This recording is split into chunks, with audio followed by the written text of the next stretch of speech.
Some sounds should not carry across a century.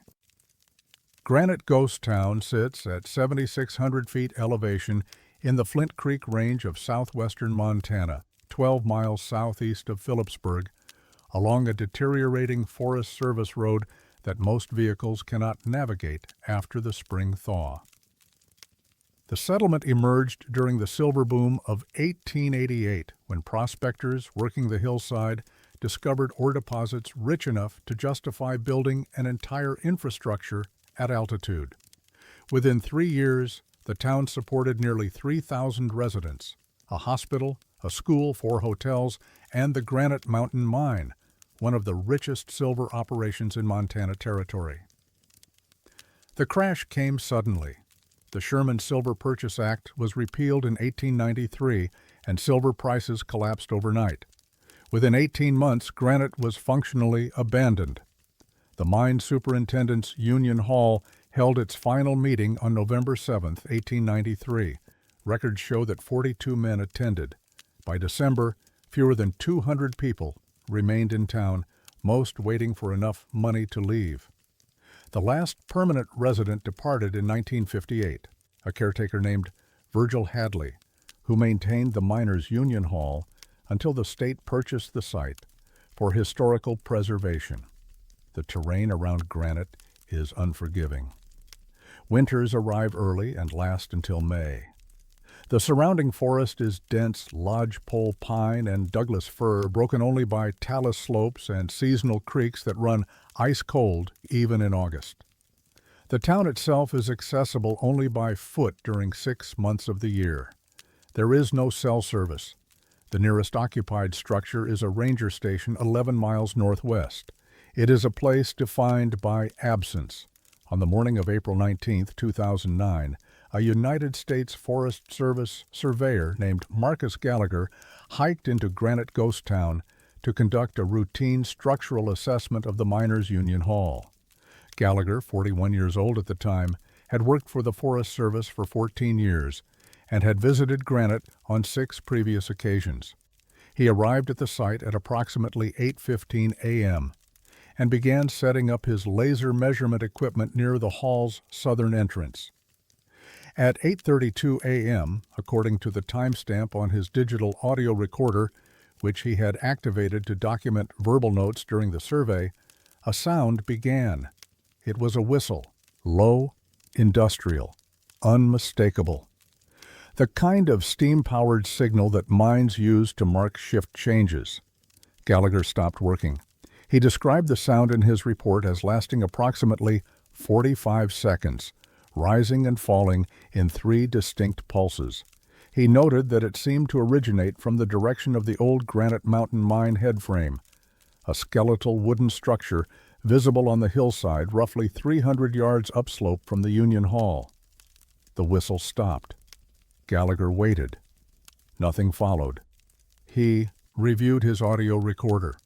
The whistle was clearly captured. He noted the time, 8:32 a.m., and resumed his measurements, attributing the sound to possible machinery from a logging operation or road maintenance crew working somewhere beyond the ridgeline. It was only later, when he reviewed historical documents back at the ranger station, that he discovered something. The Granite Mountain Mine's shift change whistle blew every morning at 6:47 a.m., but Gallagher's recording was time-stamped 8:32, except his recorder had been running since 5:41 a.m., activated accidentally in his pack during the hike in, and when he examined the full audio file that evening, he found it. At exactly 6:47 a.m., the whistle blew. 45 seconds, 3 pulses, identical to the sound he heard at 8:32, but he had not been at the Union Hall at 6:47 a.m. He had been more than 2 miles away, still ascending the Forest Service road. Gallagher filed an incident report. His supervisor, a district ranger named Patricia Howell, reviewed the audio file and confirmed the recording's authenticity.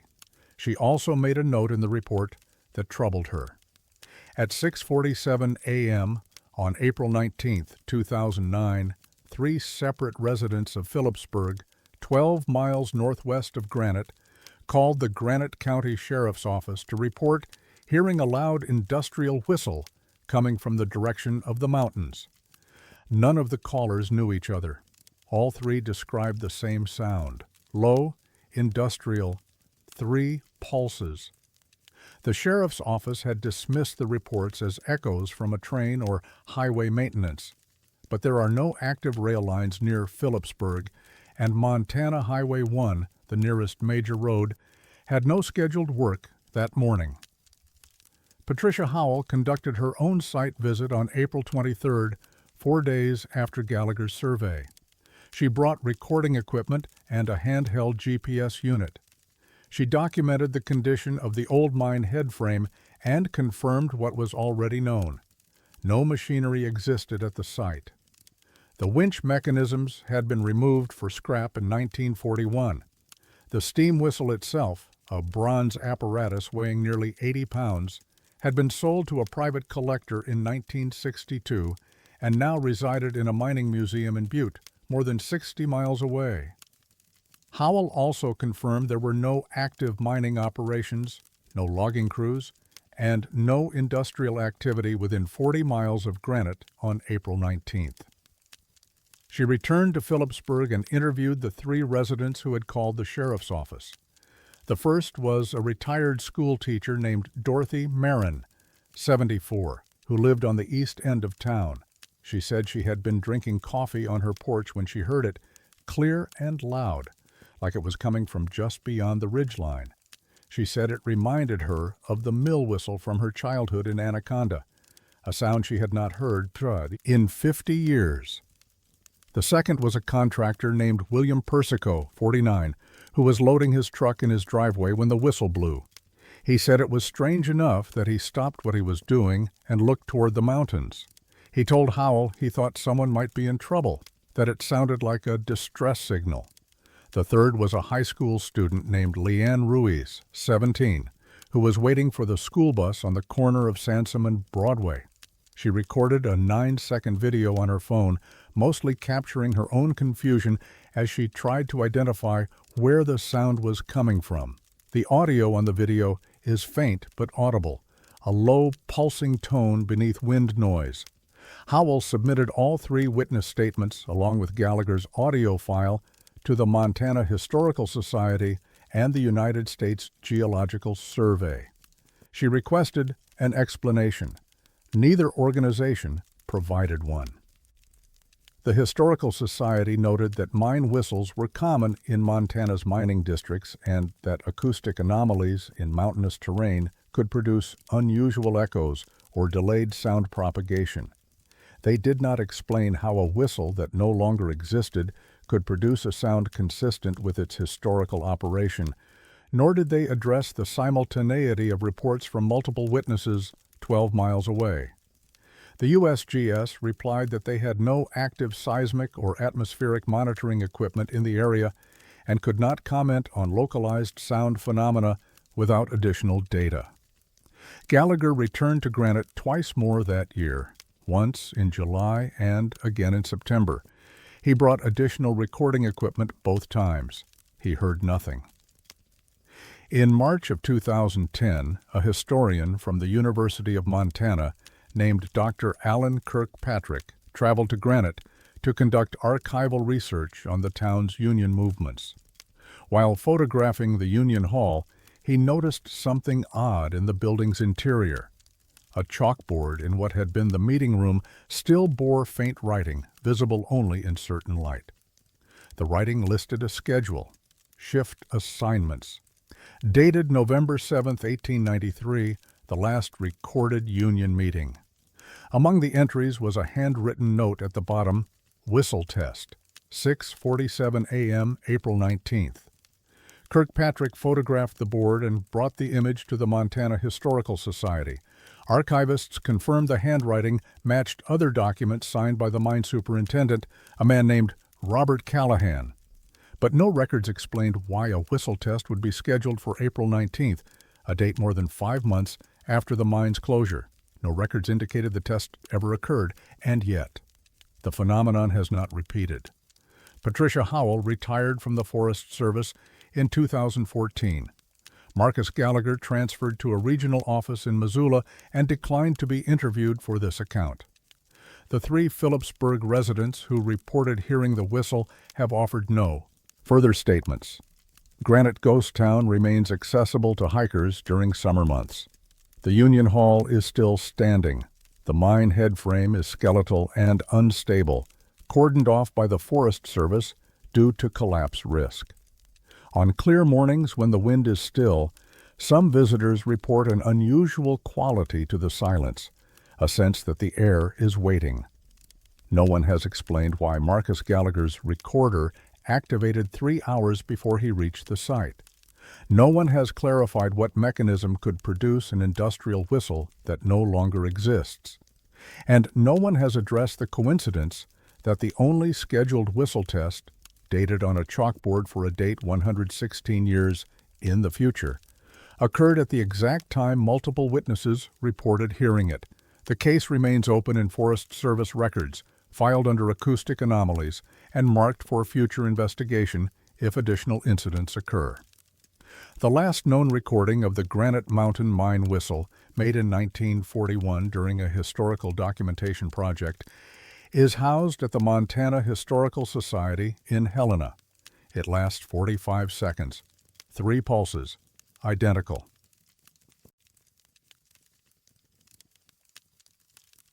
Some rooms are sealed for reasons no one remembers.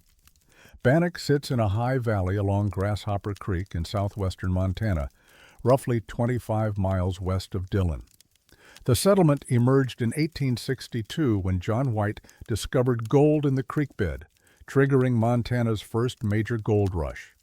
Within months, the population swelled to over 3,000. Bannock became the first territorial capital of Montana in 1864, a distinction it held for less than a year before the government relocated to Virginia City. The town's decline was gradual. The easily accessible placer deposits were exhausted by the mid-1870s. Hard rock mining continued sporadically into the early 1900s, but the population dwindled. By 1940, fewer than 10 residents remained. The state of Montana acquired the site in 1954 and designated it a state park in 1962, preserving over 60 structures in various states of decay. The terrain is high desert scrubland, exposed and wind-scoured. Winters are severe. The surrounding hills are barren except for sagebrush and scattered juniper.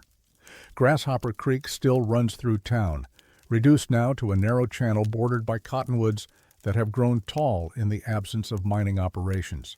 It is a landscape that preserves what it contains.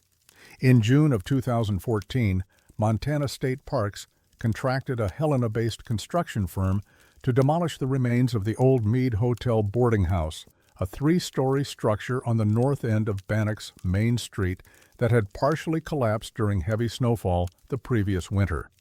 The building had been deemed unsafe and beyond restoration. The demolition crew, led by a supervisor named Victor Lindgren, began work on June 9th. The hotel's ground floor had sustained the most damage. The second and third floors had pancaked down into the first, creating a compressed mass of timber, lath, and plaster.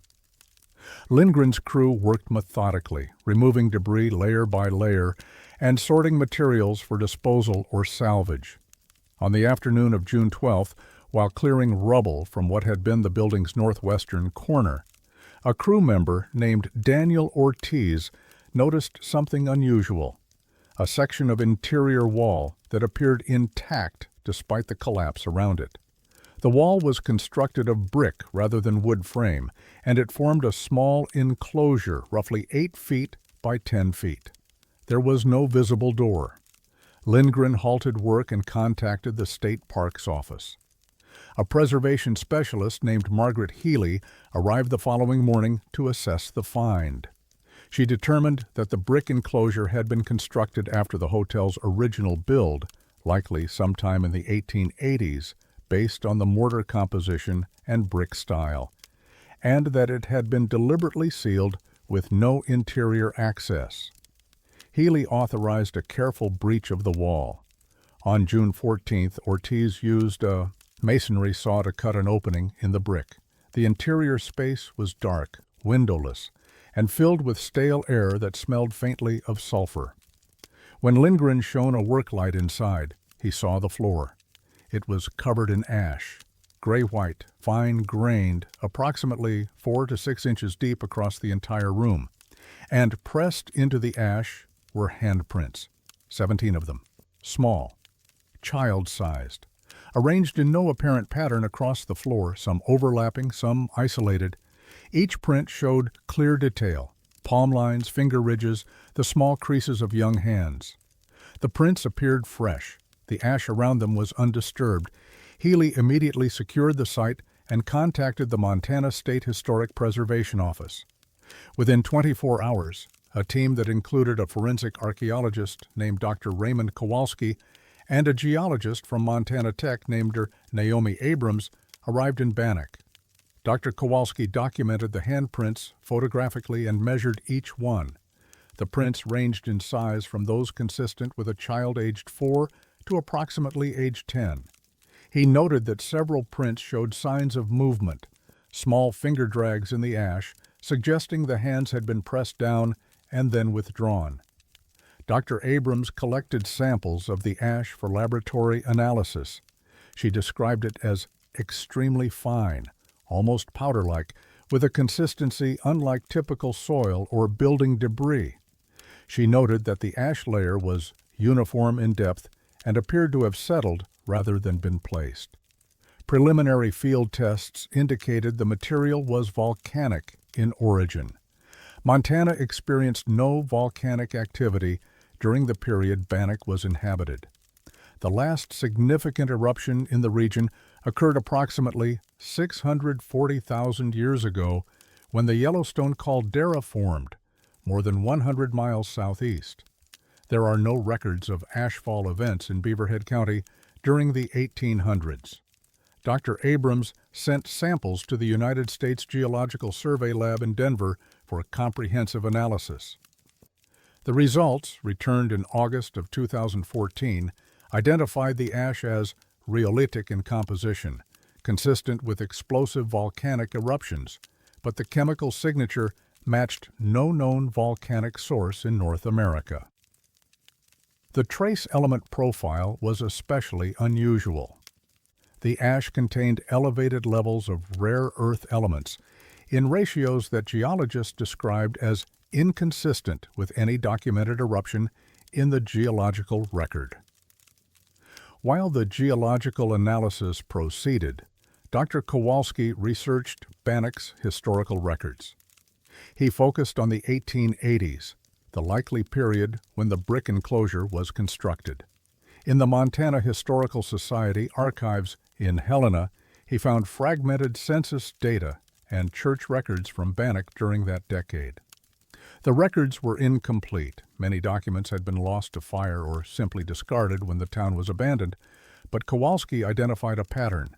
Between March and May of 1884, 17 children who had been listed in the 1880 census and in school attendance records from 1883 simply vanished from all subsequent documentation. The children ranged in age from 4 to 11. They came from different families, miners, merchants, boarding house operators. There were no death certificates, no notation of families leaving town, no mentions in newspaper accounts from Bannack or nearby Virginia City. 17 children erased from the record in a 2-month span. Kowalski cross-referenced the names with cemetery records at Bannack's Boot Hill. None of the 17 were buried there. He searched records from surrounding towns, hoping to find evidence the families had relocated. He found nothing. He filed a report with the Montana State Historic Preservation Office, noting the correlation between the number of handprints and the number of missing children. He recommended further investigation. The State Parks Office contacted the Beaverhead County Sheriff's Department, which assigned a deputy named Michael Torrens to review the case. Torrens examined Kowalski's findings and conducted his own search through county records. He found one additional document, a brief notation in the Bannock Miners' Union minutes from June 7, 1884. The entry, written by the Union secretary, a man named Thomas Whitlock, stated only, "Matter of the missing resolved by committee. Room sealed per agreement. No further action." No names were mentioned, no explanation of what committee or what agreement. Torrens attempted to locate descendants of the missing children. Of the 17 names Kowalski had identified, only 3 had traceable family lines extending to the present day. Torrens contacted 2 living descendants, a woman in Bozeman and a man in Spokane, Washington. Neither had any family history or oral tradition explaining what happened to their ancestors in 1884. The third descendant could not be located. The Montana State Historic Preservation Office convened a panel in November of 2014 to determine how to proceed with the sealed room. The panel included historians, archaeologists, and representatives from Montana State Parks. Dr. Abrams presented her geological findings. She stated that the ash could not have originated from any volcanic event in Montana's documented history. She noted that the chemical signature suggested an eruption of unusual intensity and composition, but that no such event appeared in global volcanic records for the relevant time period. Dr. Kowalski presented his census research. He acknowledged that the correlation between 17 handprints and 17 missing children could be coincidental, but he noted that the statistical probability was low given the specific time frame and location. The panel reached no consensus. The Preservation Office decided to seal the room again, this time with a reinforced door, allowing future access, and to designate the site as restricted pending further investigation. No further investigation occurred. In 2016, Montana State Parks quietly removed the Mead Hotel site from public tour routes. The demolition of the remaining structure was completed, and the sealed room was buried under controlled fill. A historical marker was placed near the site describing the Mead Hotel's role in Bannock's history. It makes no mention of the room or the ash. Dr. Kowalski retired from fieldwork in 2018. He declined multiple requests to publish his findings. Dr. Abrams continues to work at Montana Tech, but has not publicly discussed the Bannock ash samples. The names of the 17 children remain in archived census records, accessible to researchers at the Montana Historical Society. They are listed as residents of Bannock in 1880.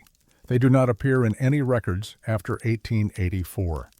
No explanation has been offered for how volcanic ash that matches no known eruption came to be sealed in a room in a Montana mining town. No explanation has been offered for why 17 child-sized handprints were preserved in that ash. And no one has explained what agreement was reached or why the room was sealed in June of 1884, 1 month after the last child disappeared from the record. The site remains under controlled fill. The ash, if it still exists, lies beneath 6 feet of earth and aggregate. But the handprints, documented in Dr. Kowalski's photographs, remain. 17 small hands pressed into ash that should not exist, in a room that was sealed for reasons no living person can recall.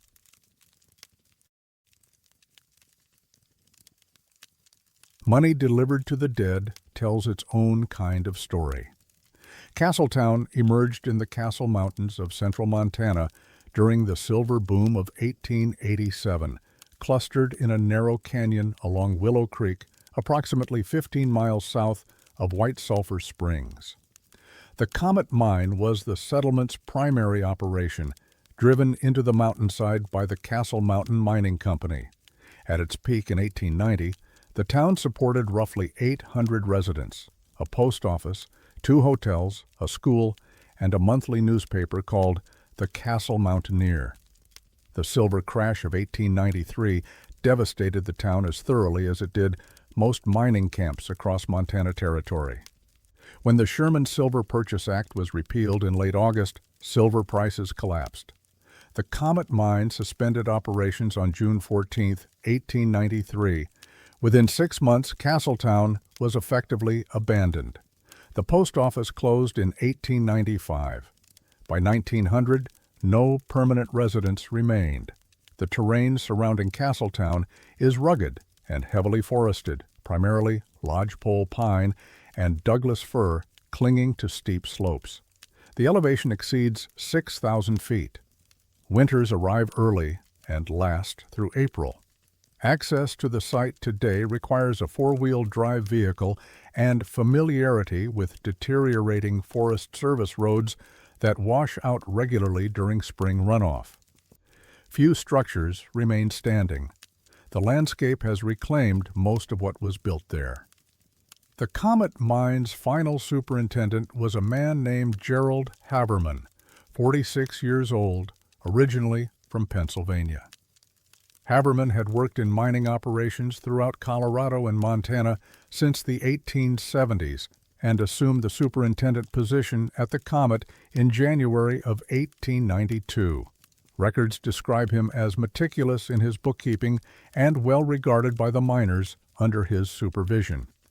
On May 23, 1893, 3 weeks before the mine's official closure, Haberman was killed in a cave-in while inspecting a collapsed timber support in the mine's lower gallery. 2 other men were injured but survived. Haberman's body was recovered the same day and buried in Castletown Cemetery on May 25th. A brief obituary appeared in the Castle Mountaineer's final issue, published in early June. The mine closed on June 14th as scheduled. The remaining miners were paid their final wages and dispersed. The mining company's offices in Helena began liquidation proceedings. Then, on July 9, 1893, the Wells Fargo office in White Sulphur Springs received a sealed envelope addressed to Gerald Haberman, Superintendent, Comet Mine, Castletown, Montana Territory. The envelope bore no return address. The postmark was illegible, smudged beyond recognition.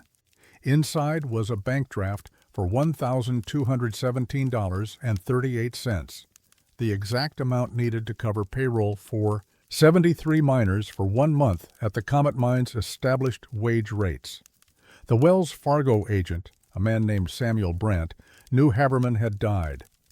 He set the envelope aside, assuming it was a clerical error from the mining company's home office, delayed in transit, or misfiled. On August 6th, another envelope arrived.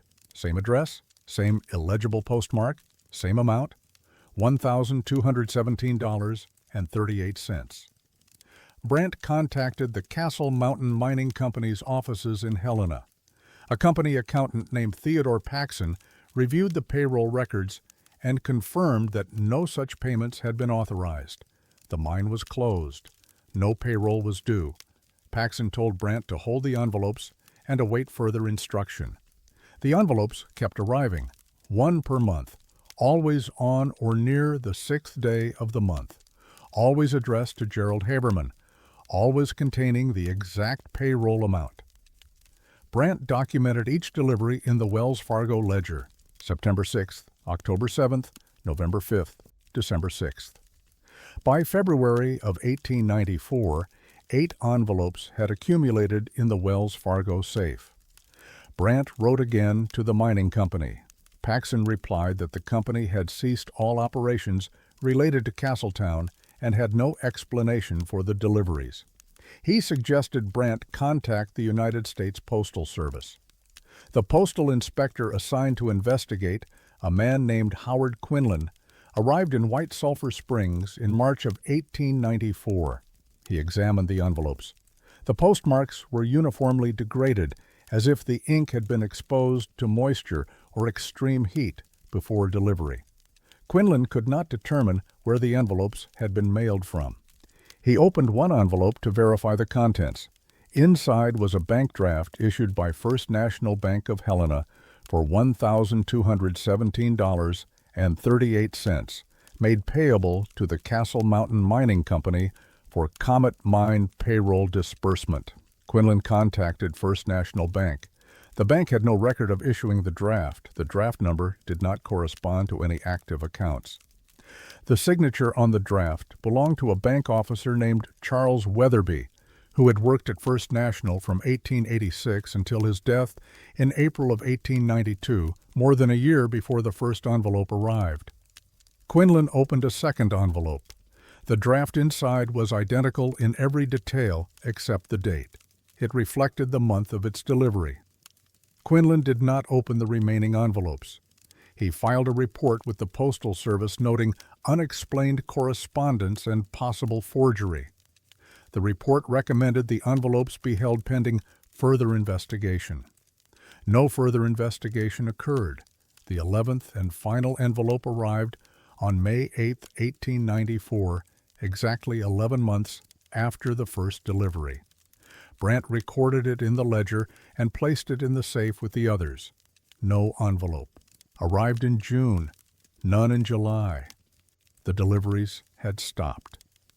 In August of 1894, Brant received authorization from Wells Fargo's regional office to open the remaining envelopes and deposit the funds into a suspense account pending resolution.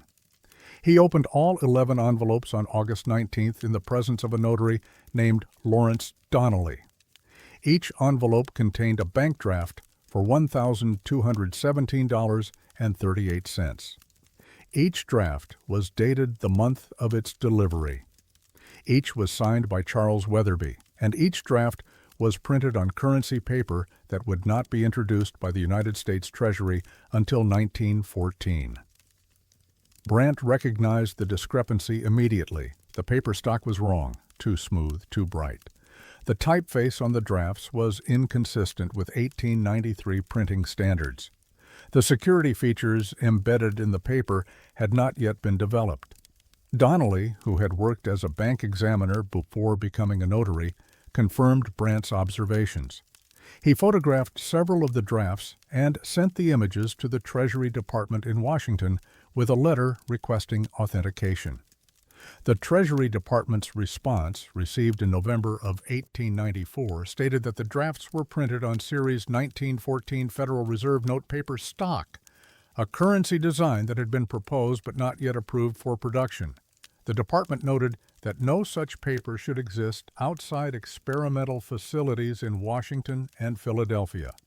They offered no explanation for how 11 bank drafts printed on non-existent paper stock had been delivered through the United States mail to a Wells Fargo office in Montana Territory. Wells Fargo's regional office instructed Brant to destroy the drafts and close the matter. Brant complied. He burned the drafts in a stove in the Wells Fargo office on December 3, 1894. Donnelly witnessed the destruction and notarized a statement confirming it. But Brant kept the envelopes. He stored them in a personal file at his home, where they remained until his death in 1921. His daughter, a schoolteacher named Ruth Brant Collar, inherited his papers and donated them to the Mayher County Historical Society in 1948. A researcher named Dr. Philip Strand discovered the envelopes while cataloging the Society's archives in 1987. He found 9 of the original 11. 2 had been lost or discarded at some point. Strand documented the envelopes and attempted to trace their origin. He confirmed that Gerald Haberman died on May 23, 1893. He confirmed the Comet mine closed on June 14th. He confirmed that Charles Weatherby, whose signature appeared on the drafts, had died in 1892. Strand also confirmed the payroll amount. Mine records showed that the Comet employed 73 men in May of 1893, and the standard monthly payroll was exactly $1,217.38. He contacted the United States Postal Service's Historical Research Division. They had no record of Quinlan's investigation. They suggested the files had been lost or destroyed during routine archive purges in the early 1900s. Strand contacted the Federal Reserve, hoping to verify the Treasury Department's 1894 response. The Federal Reserve confirmed that Series 1914 notes were introduced in December of that year, but they had no records of experimental paper stock being distributed or stolen prior to production. Strand published a paper on the Castletown payroll envelopes in the Montana Historical Society Quarterly Journal in 1989. The paper generated brief interest among regional historians, but no new information emerged. The 9 surviving envelopes remain in the Mayher County Historical Society's collection in White Sulphur Springs. They are stored in archival sleeves in a climate-controlled vault. Researchers can request access with advance notice. The postmarks are still illegible. The addresses are still written in the same precise hand, sharp, angular, consistent across all 9 examples. No one has identified the handwriting, and no one has explained how bank drafts printed on paper that did not yet exist were delivered monthly for 11 months to a man who had been dead since May of 1893, with amounts calculated to the penny for a mine that had been closed and abandoned. The case remains unsolved. The envelopes remain archived, and somewhere in the historical record there is a gap, a space where 73 miners should have been paid for 11 months of work they never performed, in a mine that no longer existed, by a man who was buried before the first payment arrived.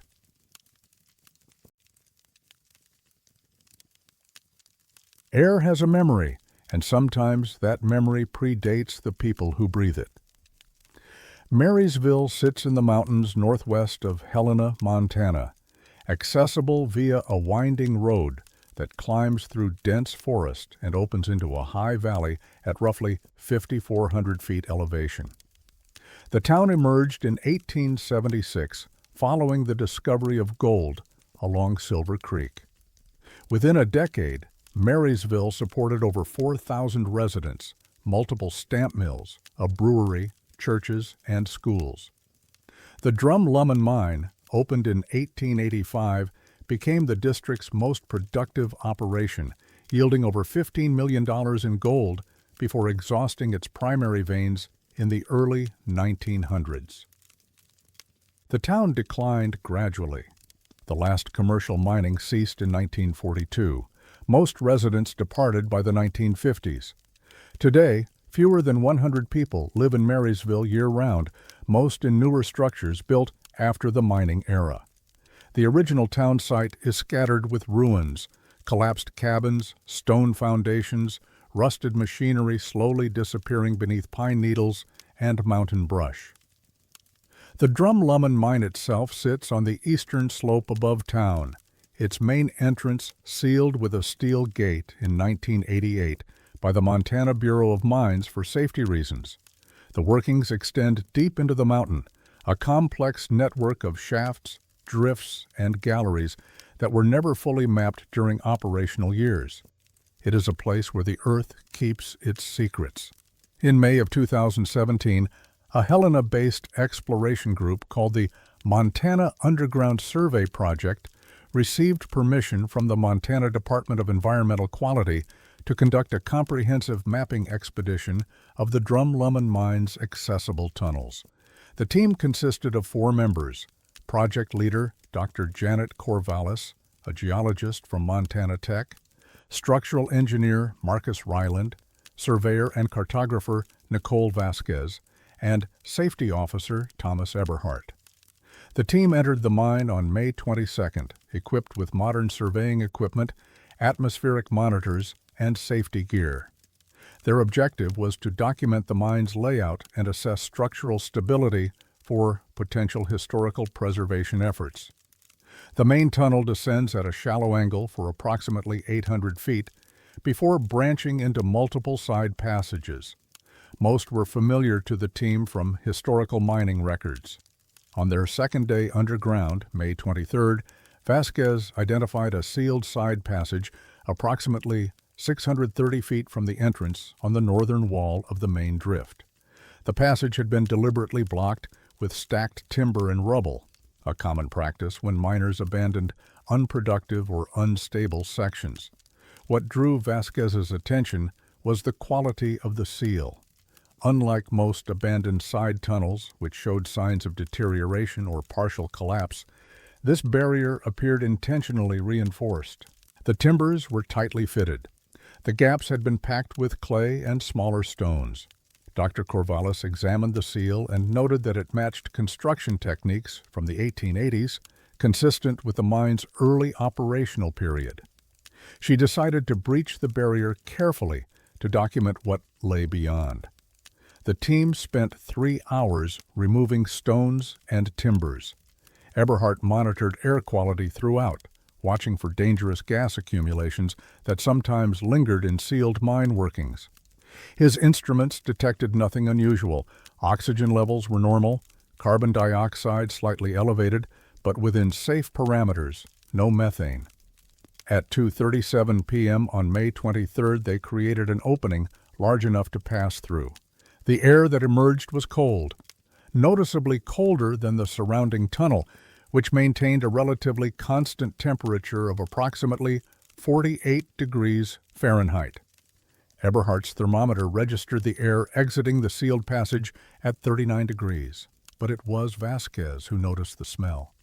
She described it later as organic, almost sweet, like wet vegetation or forest soil after rain, a scent completely out of place in a dry mine tunnel 600 feet underground. The team entered the passage. It extended approximately 120 feet into the mountain before terminating in a collapsed face where the ceiling had come down, likely decades earlier. The tunnel was narrow, roughly 7 feet high and 5 feet wide, with timber supports every 8 feet. Ryland photographed the timber supports and later submitted samples for dendrochronological analysis. The wood was identified as lodgepole pine, harvested in 1887 based on tree ring patterns. Dr. Corvallis collected air samples using sealed glass vials, standard procedure for documenting atmospheric conditions in closed mine workings. The team completed their survey of the side passage, documented its dimensions, and returned to the main tunnel. They resealed the breach as a safety precaution and continued mapping other sections of the mine for the remainder of the expedition. It was only after returning to the surface that the air samples revealed something impossible.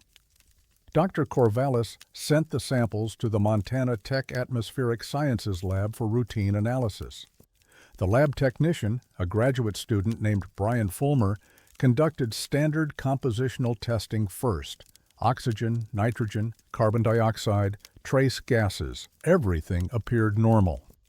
But Fulmer also performed a palynological analysis, a pollen count, standard procedure for determining how long air had been sealed, as pollen grains settle slowly in still air and can be dated. The results came back on June 5th. The air from the sealed tunnel contained pollen, abundant pollen, but not from any plant species currently living in Montana. Fulmer identified pollen from Picea Critchfield spruce, a species that went extinct in the northern Rocky Mountains approximately 12,000 years ago during the Pleistocene-Holocene transition. He also found pollen from Populus wilmati, an extinct poplar species, and traces of several other plant taxa that vanished from the region as the climate warmed following the last glacial period. Fulmer repeated the analysis 3 times. The results were consistent. He contacted Dr. Corvallis immediately. She requested that he send samples to a specialized palynology lab at the University of Arizona for independent verification. The Arizona lab confirmed Fulmer's findings in late June. The pollen assemblage was consistent with late Pleistocene vegetation communities in Montana, dating to approximately 11,000 to 13,000 years before present. Dr. Corvallis convened a meeting with her team and presented the findings. The implications were disturbing and inexplicable. The tunnel had been sealed with timber cut in 1887. Dendrochronology confirmed this beyond doubt. But the air inside the tunnel contained pollen from plants that went extinct 12,000 years ago, roughly 10,000 years before humans arrived in North America, and certainly before anyone was mining in Montana. For the air to contain that pollen, it would have needed to be sealed since the Pleistocene. But the tunnel was constructed in the 1880s using tools and techniques that left clear archaeological evidence. It was a temporal paradox with no rational explanation.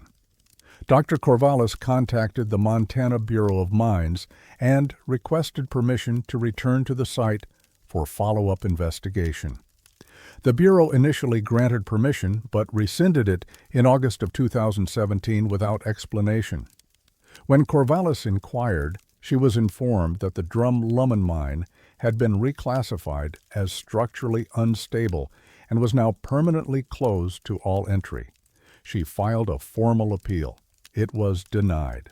Ryland attempted to contact the Bureau independently to discuss the structural assessment. His calls were not returned. Vasquez submitted a Freedom of Information Act request for any documentation related to the mine's closure status. The request was acknowledged, but never fulfilled. After multiple follow-up inquiries, she received a letter stating that no responsive documents existed. In November of 2017, Dr. Corvallis presented a paper on the Drum Lummen findings at the Montana Geological Society's annual conference in Billings. The presentation focused on the palynological data and the temporal discrepancy. She carefully avoided speculation, but noted that the findings warranted further investigation. The response from the academic community was muted. Several geologists privately expressed skepticism, suggesting contamination or sampling error. Others declined to comment. No follow-up studies were conducted. No peer-reviewed papers were published. The Montana Underground Survey Project ceased operations in 2018 due to lack of funding. The tunnel remains sealed. The steel gate at the mine's entrance is now reinforced with additional welded bars and warning signs indicating extreme hazard. Dr. Corvallis left Montana Tech in 2019 and now teaches at a community college in Oregon. She declined to be interviewed for this account. Ryland and Vasquez have both moved out of state.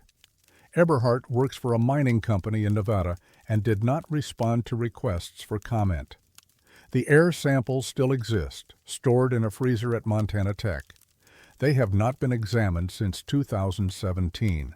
And somewhere, 630 feet underground in a mountain above Marysville, a tunnel sits sealed behind timber and stone, containing air that should not exist, air that carries the chemical memory of forests that died when glaciers still covered Montana, preserved impossibly in a space that was carved by human hands in the late 1800s. The timber supports are dated. The pollen is dated. Both dates are accurate. No one has explained how both can be true.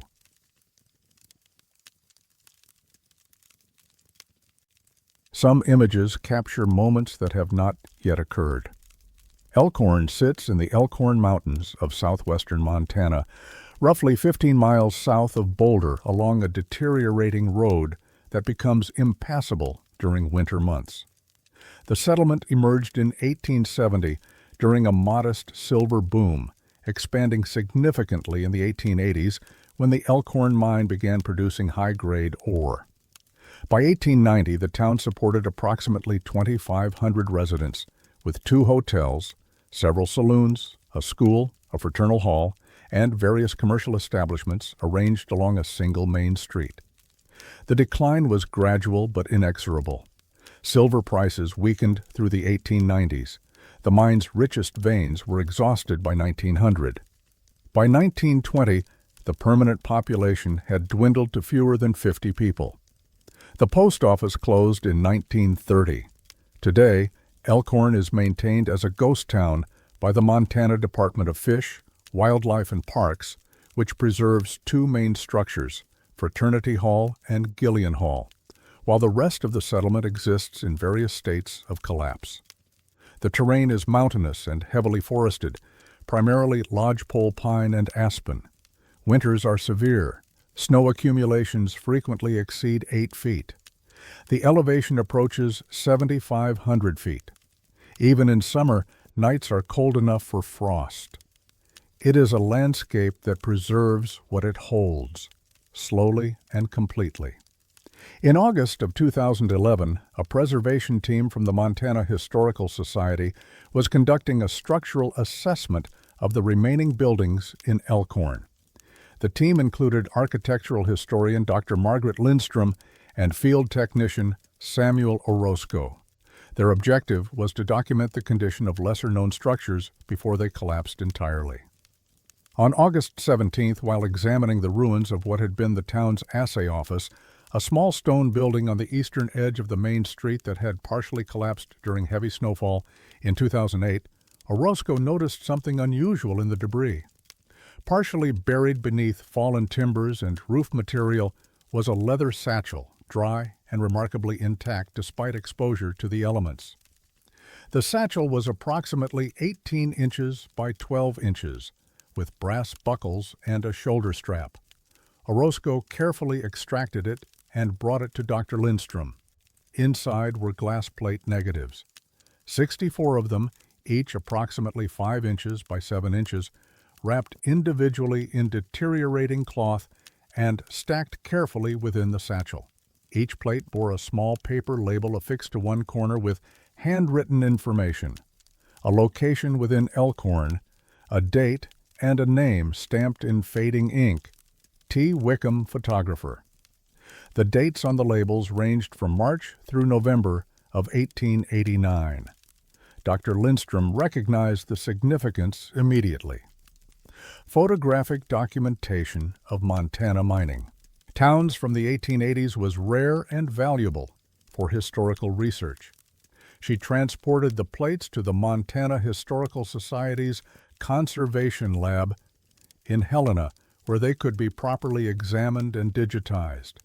The digitization process began in September of 2011, conducted by photographic conservator Dr. Raymond Keeler. He worked methodically, cleaning each plate and creating high-resolution digital scans that could be examined without further handling of the fragile originals. The images were extraordinary.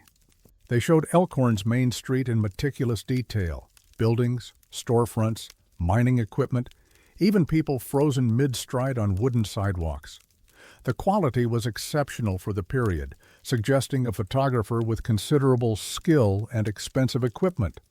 But as Keeler cataloged the images, he noticed inconsistencies. 3 buildings that appeared prominently in multiple photographs should not have existed in 1889 according to the dates on the labels. The first was a 2-story brick structure identified in the photographs as Peterson Mercantile. Historical records showed that Lars Peterson did not construct his brick store until May of 1891, 2 years after the photograph was supposedly taken. The second was the addition to the Elkhorn Hotel, visible in several street scenes. Building permits and newspaper accounts confirmed the addition was completed in October of 1892. The third was a livery stable on the southern end of town. Property records indicated it was built in spring of 1891 by a man named William Hatch, who did not arrive in Elkhorn until January of 1891. Keeler brought the discrepancies to Dr. Lindstrom's attention. She reviewed the photographs and the historical documentation. The buildings were clearly visible and correctly positioned within Elkhorn's layout, but the dates made no sense. Then Keeler found the automobile. Photograph number 47, labeled Main Street, November 3, 1889, showed a clear view looking north along Elkhorn's main thoroughfare. In the foreground, parked at an angle in front of what appeared to be a general store, was a vehicle. Not a wagon, not a stagecoach, an automobile. Keeler enlarged the digital scan. The vehicle's details became visible: a curved dashboard, a steering wheel mounted on the right side, spoke wheels with pneumatic tires, an open passenger compartment. Dr. Lindstrom consulted automotive historians. The vehicle in the photograph matched the design specifications of the Ford Model A, a car that was not manufactured until 1903, 14 years after the photograph's labeled date. The Montana Historical Society convened a panel in October of 2011 to examine the plates and determine their authenticity. The panel included Dr. Lindstrom, Dr. Keeler, photographic forensics specialist Angela Vreeland from the Library of Congress, and Montana historian Dr. Peter Jacobson. Vreeland examined the glass plates under magnification and conducted chemical analysis of the photographic emulsion. Her findings were unambiguous. The plates were authentic late 1800s glass plate negatives. The emulsion composition matched silver gelatin processes used between 1880 and 1900. The glass itself showed aging characteristics consistent with over 100 years of existence. There was no evidence of digital manipulation, modern reproduction, or forgery. The images on the plates had been captured using period-appropriate equipment and chemistry, but the images showed things that could not have existed when the photographs were taken.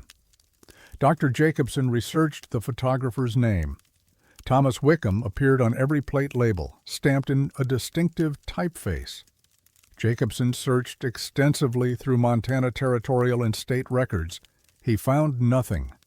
No Thomas Wickham appeared in Elkhorn's census records for 1880 or 1890. No one by that name held mining claims in the district.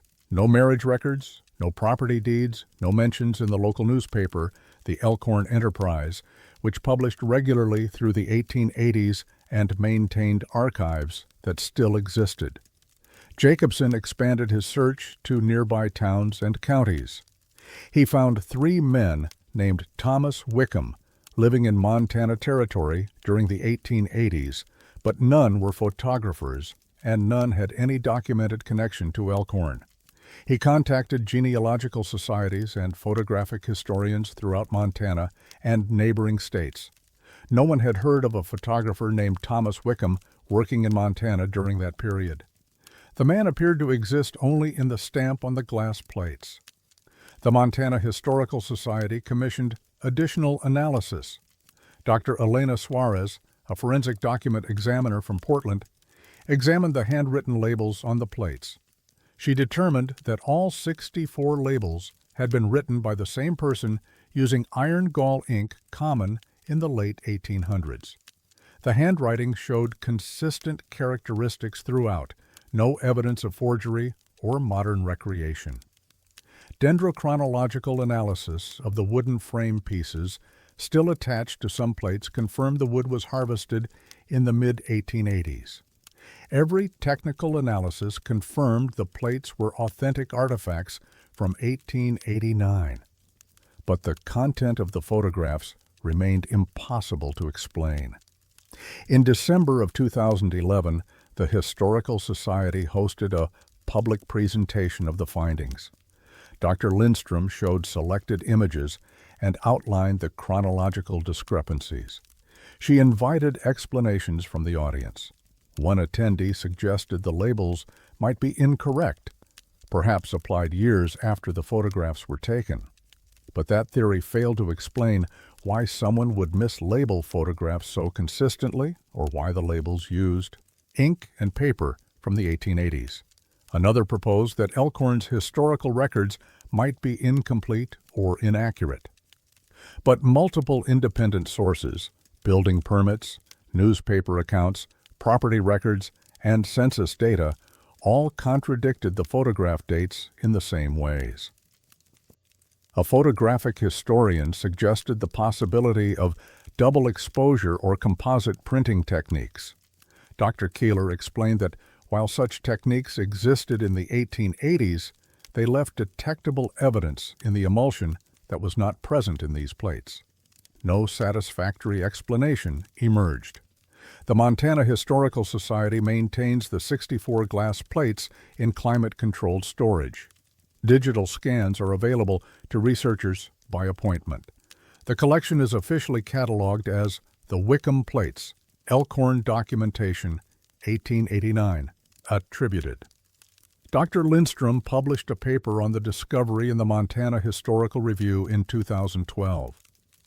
The paper carefully documented the technical analysis and the chronological impossibilities, but offered no conclusions. It remains the only peer-reviewed publication addressing the plates. Several amateur researchers have attempted to locate additional information about Thomas Wickham. None have succeeded. The photographer remains absent from all historical records. In 2016, a genealogist named Harold Grimes claimed to have found a Thomas Wickham who worked as a surveyor in Wyoming in the 1890s. Further investigation revealed this Wickham died in 1887, 2 years before the Elkhorn photographs were taken, and was never documented as owning photographic equipment. The glass plates remain. The images remain. 64 photographs of a Montana mining town as it appeared in 1889, except for the buildings that had not yet been constructed and the automobile that would not exist for another 14 years. And on each plate, stamped in fading ink, the name of a man who left no other trace of his existence. Thomas Wickham, photographer. Someone stood on the streets of Elkhorn in 1889 and documented a version of the town that included its own future. Someone carefully wrapped 64 glass plates, placed them in a leather satchel, and stored them in an assay office where they would wait 122 years to be discovered. No one has explained who that person was or how they photographed tomorrow.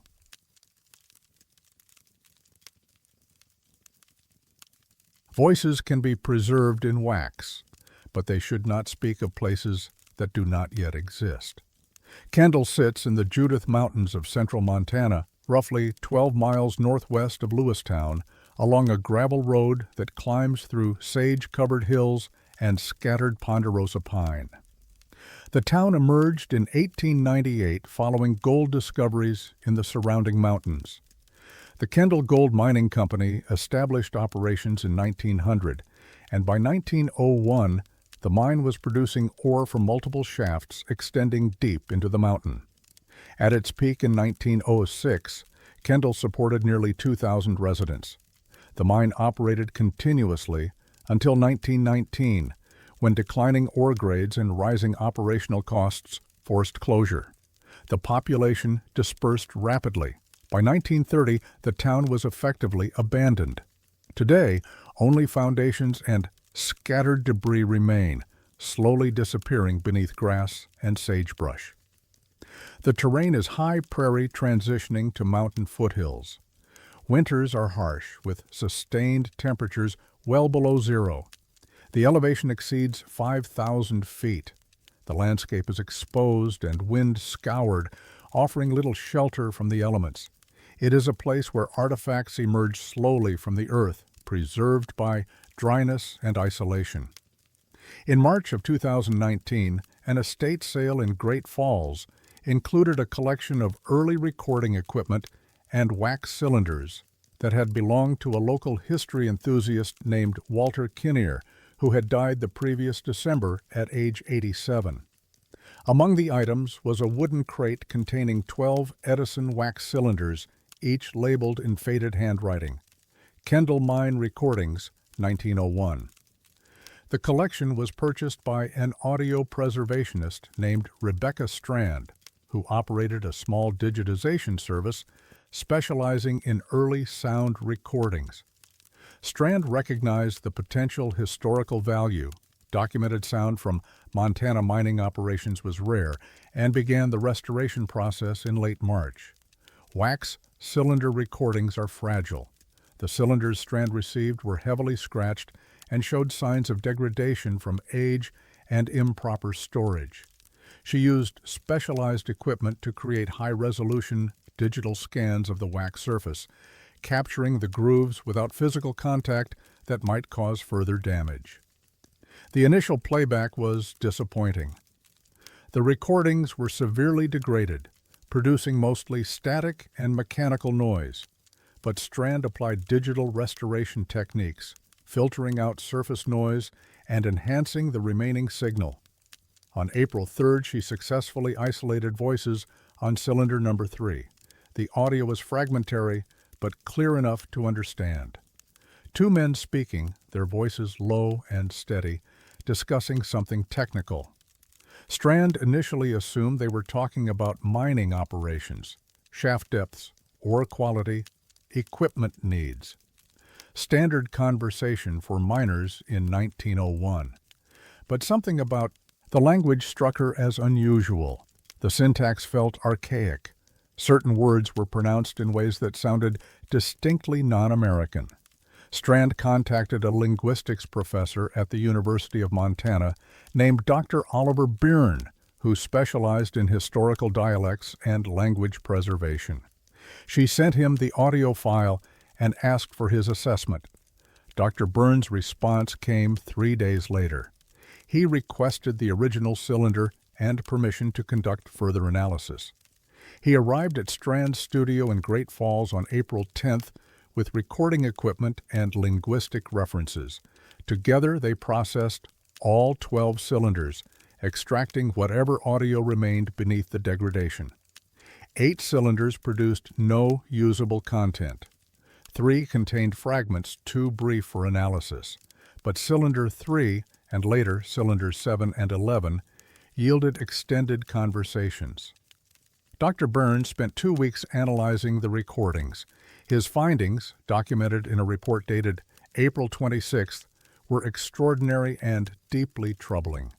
The voices were speaking Cornish, a Celtic language native to Cornwall, England. More specifically, they were speaking a dialect of Cornish that linguistic records indicated had fallen out of common use by the mid-1700s. Cornwall had contributed significantly to Montana's mining workforce in the late 1800s. Cornish miners, known as Cousin Jacks, brought expertise in hard rock mining and were valued employees throughout the western mining districts. But by 1900, most Cornish immigrants spoke English as their primary language, using Cornish only for occasional phrases or terms of art. The conversations on the Kendall cylinders were entirely in Cornish, and the dialect was centuries old. Dr. Byrne identified specific phonetic features and grammatical structures that matched documented Cornish speech from the 16 and 1700s, but had been lost by the 1800s. The speakers used vocabulary that appeared in historical texts, but not in modern Cornish revival efforts. More disturbing was the content of the conversations. The men were discussing the Kendall mine.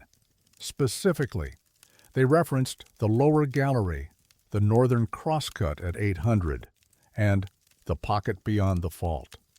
They discussed ore quality, water infiltration, and timber needs. One speaker mentioned concern about the collapse zone near the western end. Dr. Byrne had Strand contact the Montana Bureau of Mines to obtain historical maps of the Kendall mine workings. The maps confirmed that a lower gallery existed at the mine, but it had not been excavated until 1904. The northern crosscut at 800 feet was driven in 1905. And the collapse zone near the western end was a geological feature discovered in 1906 when miners broke through into a previously unknown void. The recordings were labeled 1901. But the conversations described mine features that would not exist for another 3 to 5 years. Strand and Dr. Byrne presented their findings to the Montana Historical Society in May of 2019. The presentation included audio samples and Dr. Byrne's linguistic analysis. The response was skeptical. Several historians questioned the authenticity of the recordings, suggesting modern forgery or mislabeling, but forensic analysis of the wax cylinders themselves confirmed they were genuine Edison cylinders manufactured between 1897 and 1903, consistent with the 1901 date on the labels. A materials scientist from Montana Tech named Dr. Patricia Voss examined the cylinders and confirmed the wax composition matched Edison's manufacturing standards from that period. The degradation patterns were consistent with genuine aging over more than 100 years. The recordings were authentic early 1900s artifacts, but the content remained inexplicable. Dr. Byrne contacted colleagues at universities in Britain with expertise in Cornish language history. He sent them audio samples and requested independent analysis. Dr. Simon Trelawney, a Celtic languages specialist at the University of Exeter, confirmed Dr. Byrne's assessment in June of 2019. The dialect was indeed archaic Cornish, consistent with usage from the 1600s to early 1700s. Dr. Trelawney identified specific lexical items that appeared in historical documents from that period but had been extinct for more than 200 years. He noted that the speakers demonstrated native fluency. This was not someone reading from a text or poorly imitating an old dialect. The conversations showed natural speech patterns, including hesitations, corrections, and colloquialisms. The Montana Historical Society commissioned additional research. A mining historian named Lawrence Decker examined records from the Kendall Gold Mining Company, hoping to identify who might have made the recordings and why. Company records showed that Edison phonographs were not uncommon in mining camps during that period. Some mines used them for entertainment. Others experimented with using recordings for training or documentation purposes, but Decker found no evidence that the Kendall mine owned recording equipment in 1901. No purchase orders, no inventory lists, no mentions in company correspondence. He searched for references to anyone at Kendall who might have spoken Cornish fluently enough to conduct extended conversations. The company employed several Cornish miners, but personnel records indicated they had all been born in the 1860s or later, well after the archaic dialect had disappeared from common use. Even if someone at Kendall had somehow learned a centuries-dead dialect, it did not explain how recordings made in 1901 could accurately describe mine features that would not be discovered until 1906. Strand attempted to trace the provenance of the cylinders. Walter Kinnear's estate inventory indicated he had acquired them from an antiques dealer in Billings in 1973. The dealer, who had since died, left no records of the purchase. Kinnear's personal papers, donated to the Lewistown Public Library, included a journal entry from November 1973 noting the cylinder purchase. He wrote, "Acquired Kendall mine recordings today. Seller claimed they came from the mine superintendent's office when the buildings were salvaged in the 1920s. Will need restoration. Cylinders badly degraded." No further information existed about the recording's origin.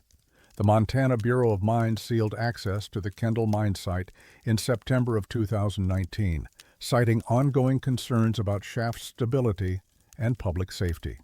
The closure was presented as routine maintenance, but it occurred 3 months after the Historical Society's presentation on the voice recordings.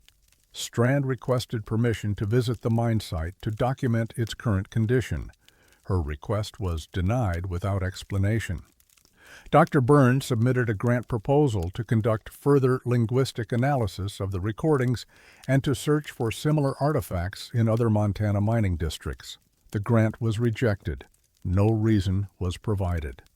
In December of 2019, Strand's studio was burglarized. Her computer equipment was stolen, along with backup drives containing her work files. The original wax cylinders were stored in a bank safety deposit box and were not taken. Police investigated but made no arrests. The equipment was never recovered. Strand no longer works on historical audio restoration. She now operates a commercial recording studio in Missoula and declined to be interviewed for this account. Dr. Byrne continues to teach at the University of Montana, but has not published any further research on the Kendall recordings. He did not respond to requests for comment. The 12 wax cylinders remain in storage at the Montana Historical Society. They are cataloged, but not accessible to researchers without special permission, which is rarely granted. The digital files Strand created before the burglary exist in fragmentary form, low-resolution copies that were uploaded to a cloud storage service and survived the theft. The audio quality is poor, but the voices remain audible. Two men speaking in a language that had been dead for 200 years, discussing in detail a mine that would not be fully explored until years after the recordings were made. No one has explained who the speakers were. No one has explained how they knew what they knew. And no one has explained why. In the background of Cylinder 11, barely audible beneath the voices, there is the sound of machinery, a rhythmic metallic clanking that matches no mining equipment documented at Kendall in 1901, but precisely matches the stamp mill that would be installed at the mine in 1907.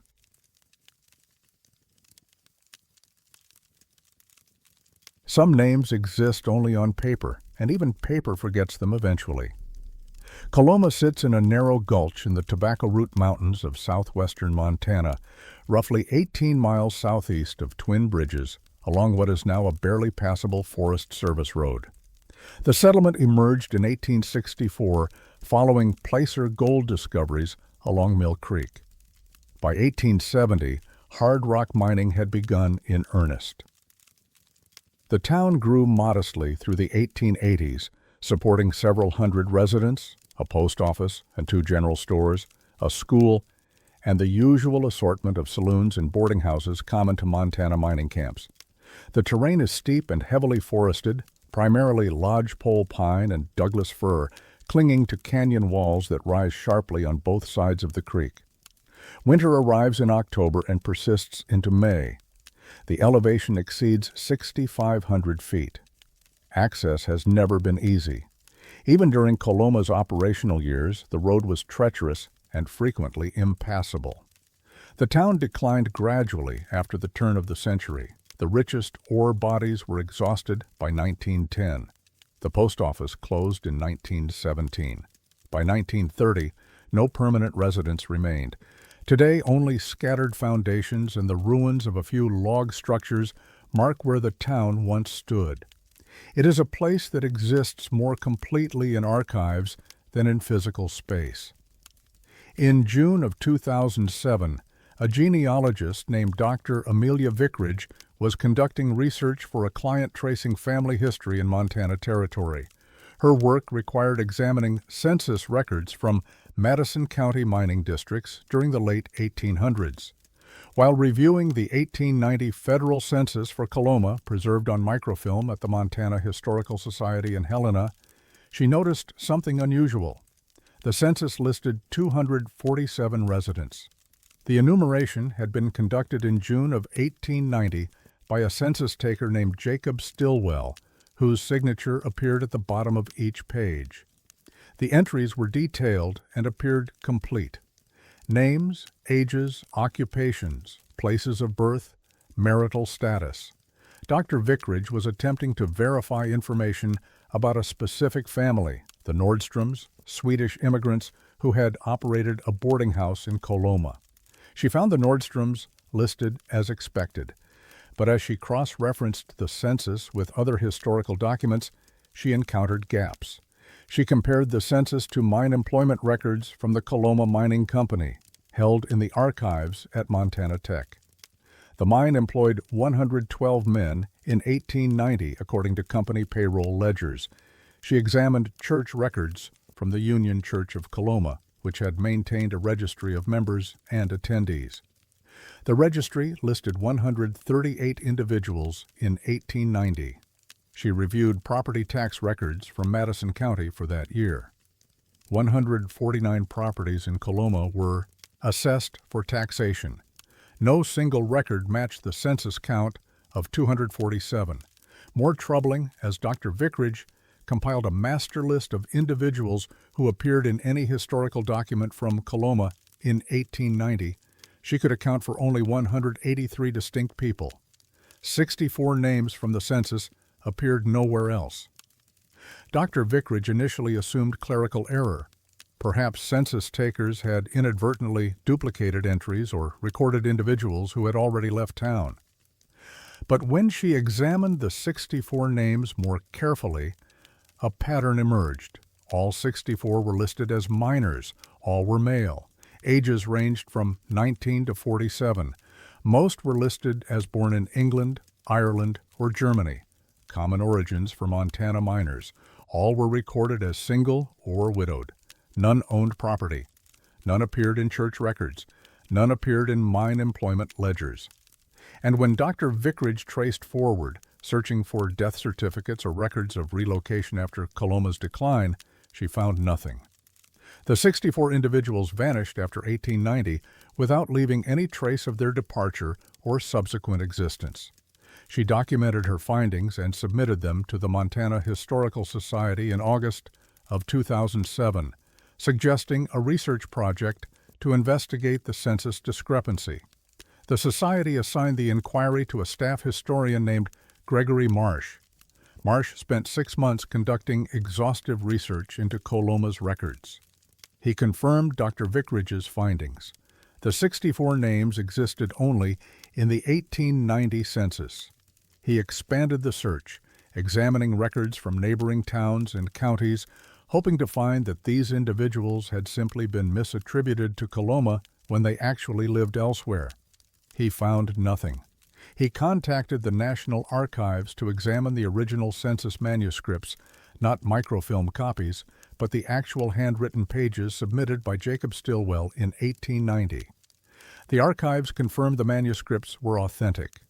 The ink and paper were consistent with 1890 federal census materials.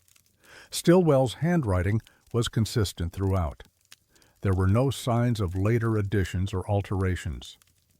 Marsh researched Jacob Stillwell himself.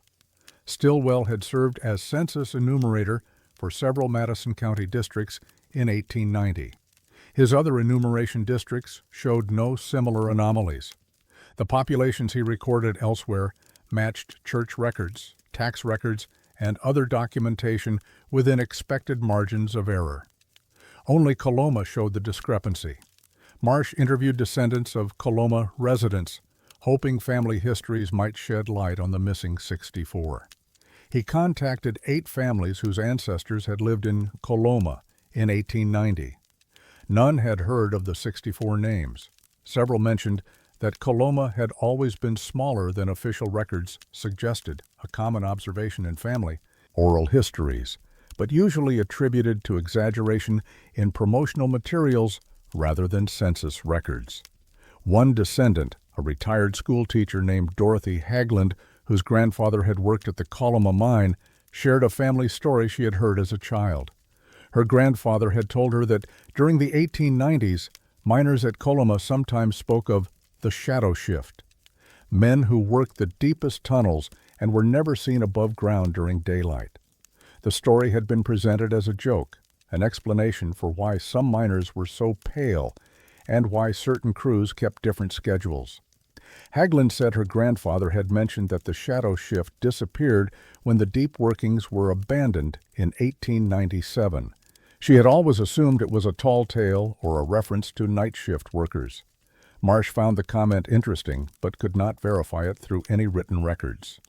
In March of 2008, Marsh obtained access to the Coloma Mining Company's architectural plans and survey maps, archived at Montana Tech. The maps showed the mine's layout as of 1897, when operations ceased. The mine consisted of 3 main shafts extending to various depths. The deepest, the Pioneer Shaft, reached approximately 700 feet. Multiple lateral galleries branched from each shaft. But Marsh noticed something odd. Several galleries shown on the maps were marked with notations like "Closed 1897" or "Sealed Unsafe." One gallery extending from the Pioneer Shaft at 650 feet was marked "Crew Reassigned 1897, No Record." He contacted Montana Tech's Mining Engineering Department and spoke with Professor Daniel Kovac, who specialized in historical mine documentation. Kovac examined the maps and explained that the notations were unusual. Normally, when a gallery was closed, the reason was documented: depleted ore, structural instability, water infiltration. The phrase "no record" was not standard mining terminology. Kovac helped Marsh access additional company documents, including superintendent reports and board meeting minutes. In a superintendent's report dated November 1897, Marsh found a brief reference. Deep Pioneer galleries yielded consistently for 6 years despite no documented crew assignments after census period. Closure necessitated by ore depletion. Final survey revealed no evidence of recent activity. The phrasing was strange. The superintendent noted production from galleries, but claimed no crews had been assigned, and the timeline, 6 years, matched exactly with the period from the 1890 census to the mine's closure in 1897. Marsh requested clarification from historical mining experts.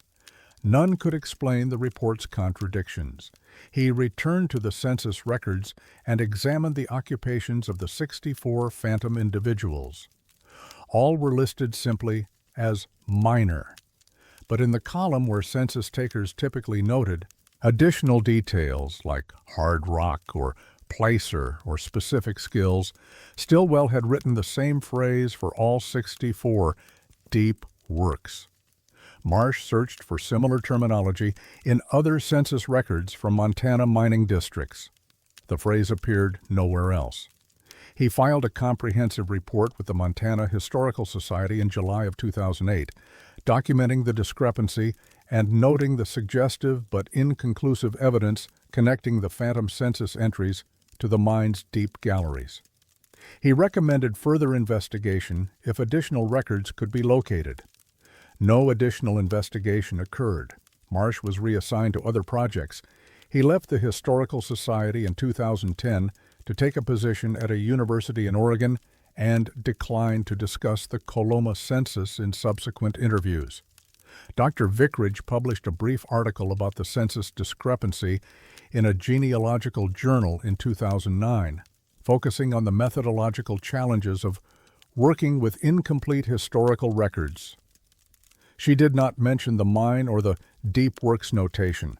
The 64 names remain in the 1890 federal census, officially recorded as residents of Coloma, Montana Territory. They are counted in historical population statistics. They appear in databases and genealogical websites as verified individuals who lived in Coloma that year. But no birth records exist for them. No death records, no property deeds, no marriage licenses, no correspondence, no photographs. They exist only in the census.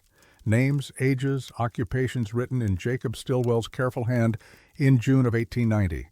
And in the ruins of Coloma today, where foundation stones mark where building stood and forest has reclaimed the narrow gulch, there are 64 graves in the town cemetery that were never marked, never recorded in burial registers, and which ground-penetrating radar surveys conducted in 2016 found to be empty.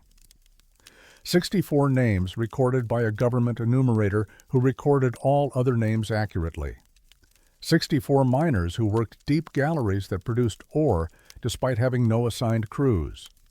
64 individuals who appeared in 1890 and vanished in 1897 without leaving any evidence they had ever existed beyond a single census document and empty graves in rocky soil.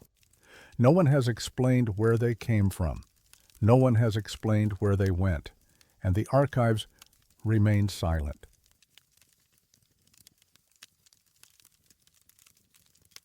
Time moves in one direction, except when it doesn't.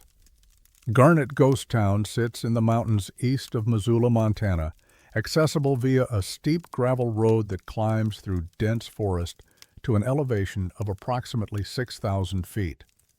The settlement emerged in 1895 following gold discoveries in the surrounding hills.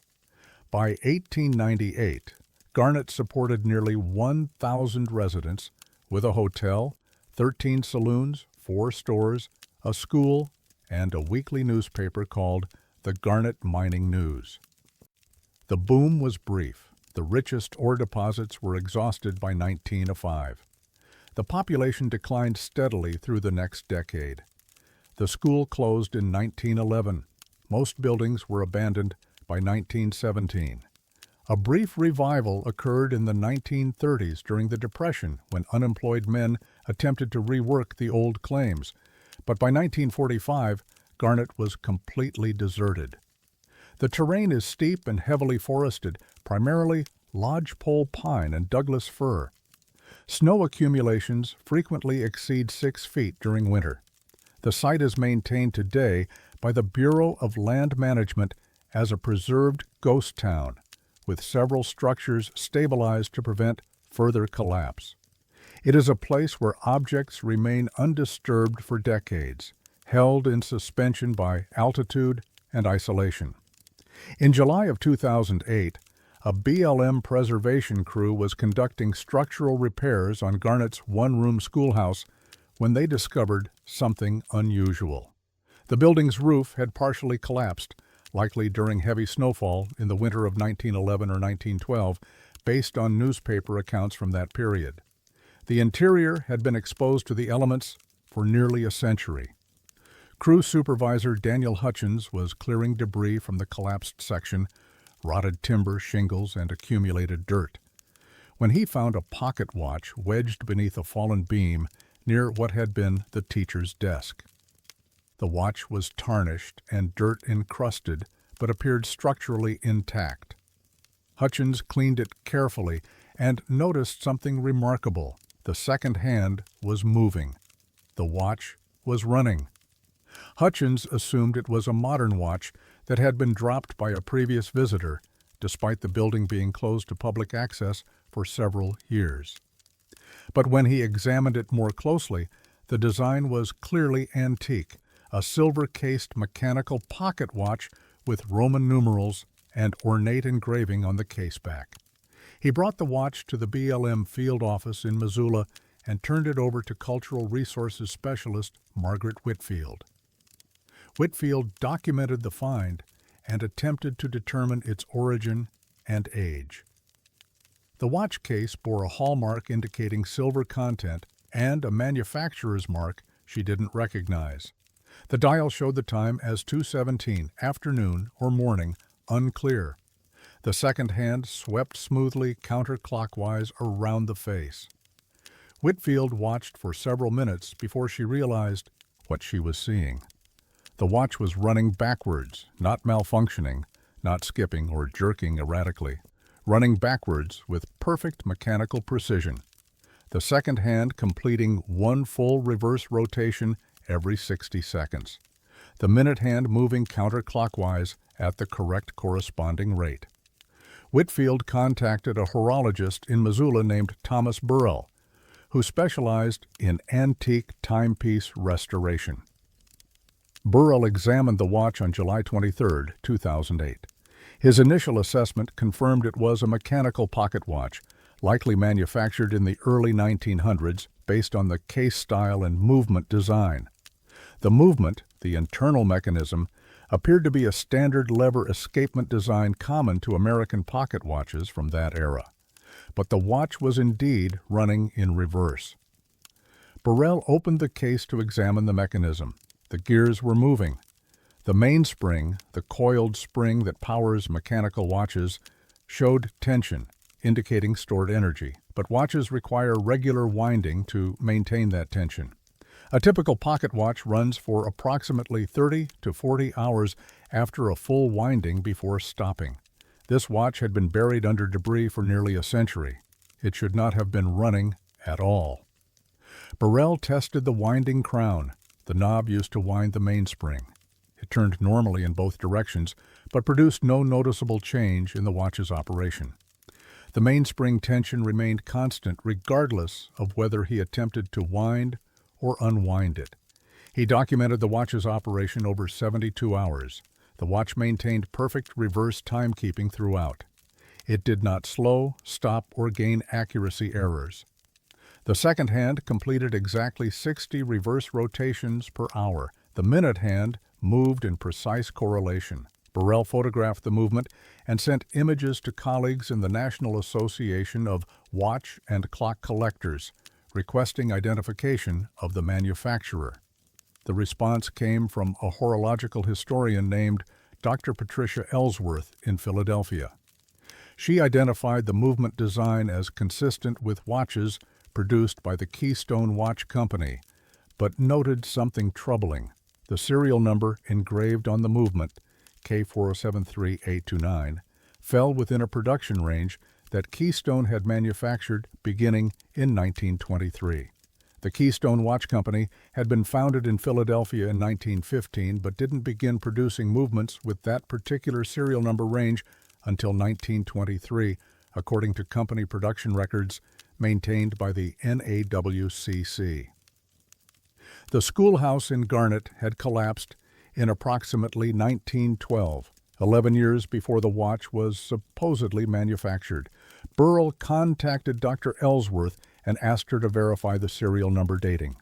She confirmed her assessment and suggested the watch might be a later replacement movement installed in an older case, a common practice when watches were repaired. But that theory didn't explain how the watch was found buried under debris from a collapse that occurred 11 years before the movement was manufactured, or how it was still running without winding after nearly a century. Burrell sent the watch to Dr. Ellsworth in Philadelphia for detailed examination. She received it in early August and conducted a comprehensive analysis over the following month. Her findings, documented in a report dated September 9, 2008, were extraordinary and deeply unsettling. The movement was authentic Keystone manufacture, serial number K4073829, consistent with production in 1923. The metal composition, machining techniques, and finishing marks all matched documented Keystone standards from that period. The case was also authentic early 20th century American silver, hallmarked consistent with manufacture between 1905 and 1915. Dr. Ellsworth found no evidence the movement had been installed as a replacement. The case and movement showed matching wear patterns, suggesting they had been together since original assembly. The case's interior bore manufacturer fitting marks that aligned precisely with the movement's mounting points, evidence of factory original assembly, not later retrofitting. She also examined the watch's unusual operation. Using high-speed photography and precision measurement equipment, she confirmed the mechanism was running in perfect reverse, not through gear damage or assembly error, but as if the fundamental direction of mechanical operation had been inverted. The escapement, the mechanism that regulates a watch's timekeeping, was functioning normally except for its reversed direction.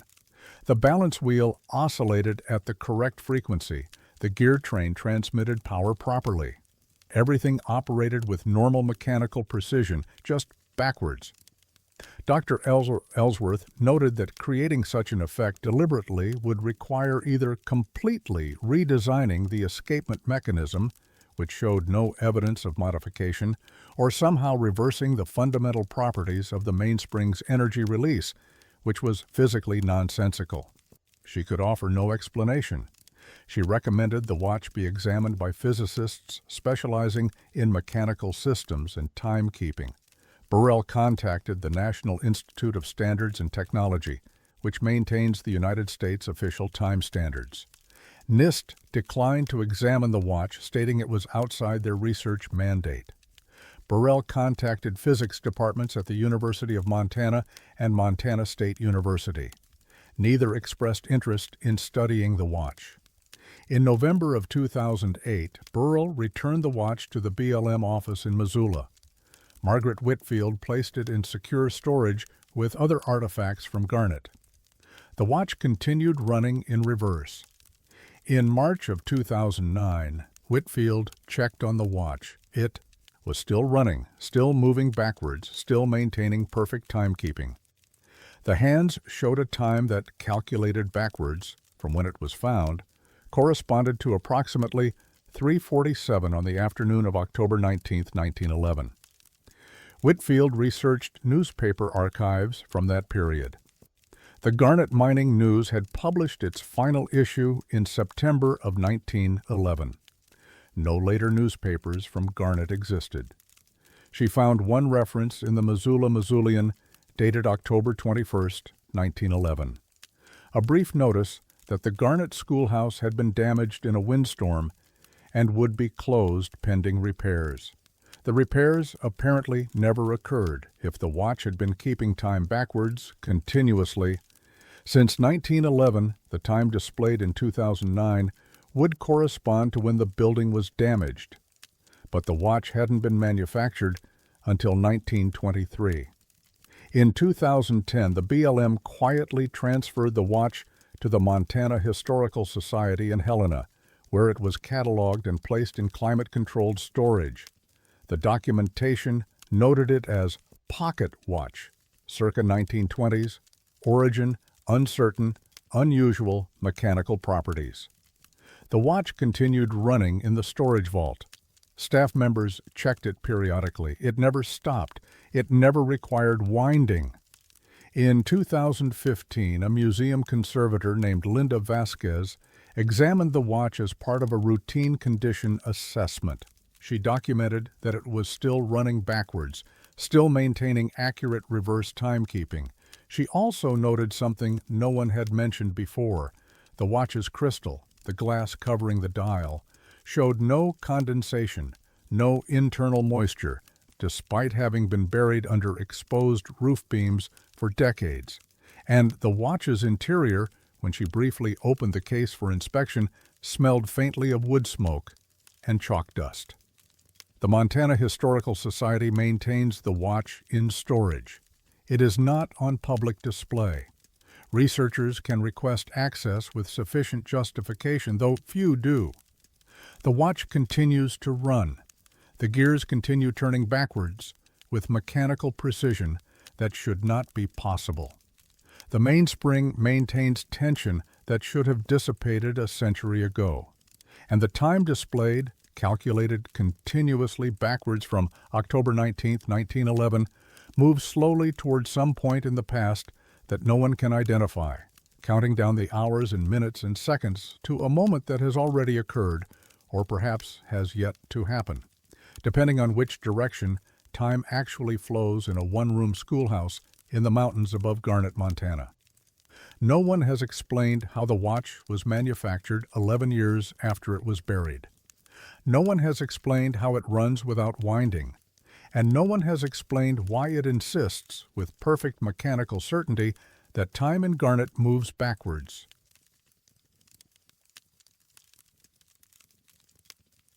Dead men accumulate no debts except when the ledger says otherwise. Hughesville emerged in Jefferson County, Montana, during the gold rush of 1864, clustered along a narrow creek in the Boulder River Valley, approximately 30 miles south of Helena. The camp grew modestly through the 1870s and 80s as miners worked both placer claims and hard rock deposits in the surrounding hills. At its peak in 1885, Hughesville supported roughly 400 residents, a company store, a post office, 2 saloons, and a stamp mill that processed ore from several small operations. The decline was gradual. The richest deposits were exhausted by the mid-1890s. The post office closed in 1903. By 1920, the town site was abandoned. Today, only scattered foundation stones and the remnants of mining equipment mark where the settlement existed. The terrain is mountainous and heavily forested, Douglas fir and lodgepole pine covering steep slopes that rise sharply from the creek bottom. Access requires navigating deteriorating forest roads that are frequently washed out during spring runoff. The elevation exceeds 5,500 feet. Winter arrives early and persists into May. It is a place where paper survives better than memory. In August of 2015, a metal detectorist named Kevin Strand was exploring the Hughesville site under permit from the Forest Service when he discovered a sealed tin container partially buried near the foundation of what had been the company's store. The tin was approximately 12 inches square and 4 inches deep, heavily oxidized, but intact. Inside was a leather-bound ledger book, remarkably well preserved due to the sealed environment. The ledger's cover bore embossed lettering, Hughesville Mercantile, Accounts Receivable.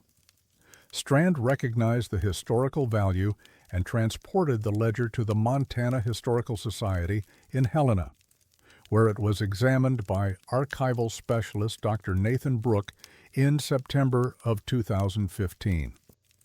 The ledger contained handwritten entries recording store transactions from January 1883 through June 1884. Most entries were routine, miners purchasing supplies on credit, with notations of payments and outstanding balances. The handwriting varied, suggesting multiple store clerks had maintained the records, but one account stood out. Beginning in March of 1883, entries appeared regularly under the name William Tess. The purchases were consistent with mining operations: drill bits, blasting powder, canvas, lamp oil, rope, and tinned food. Each entry was dated and signed with a distinctive flowing signature, W. Tess. The account accumulated steadily. By June of 1884, the ledger's final entries, William Tess owed $1,247 to the Hughesville Mercantile, a substantial debt for that period. Dr. Brooke found the account interesting from a historical perspective and began researching William Tess to understand his role in Hughesville's mining community.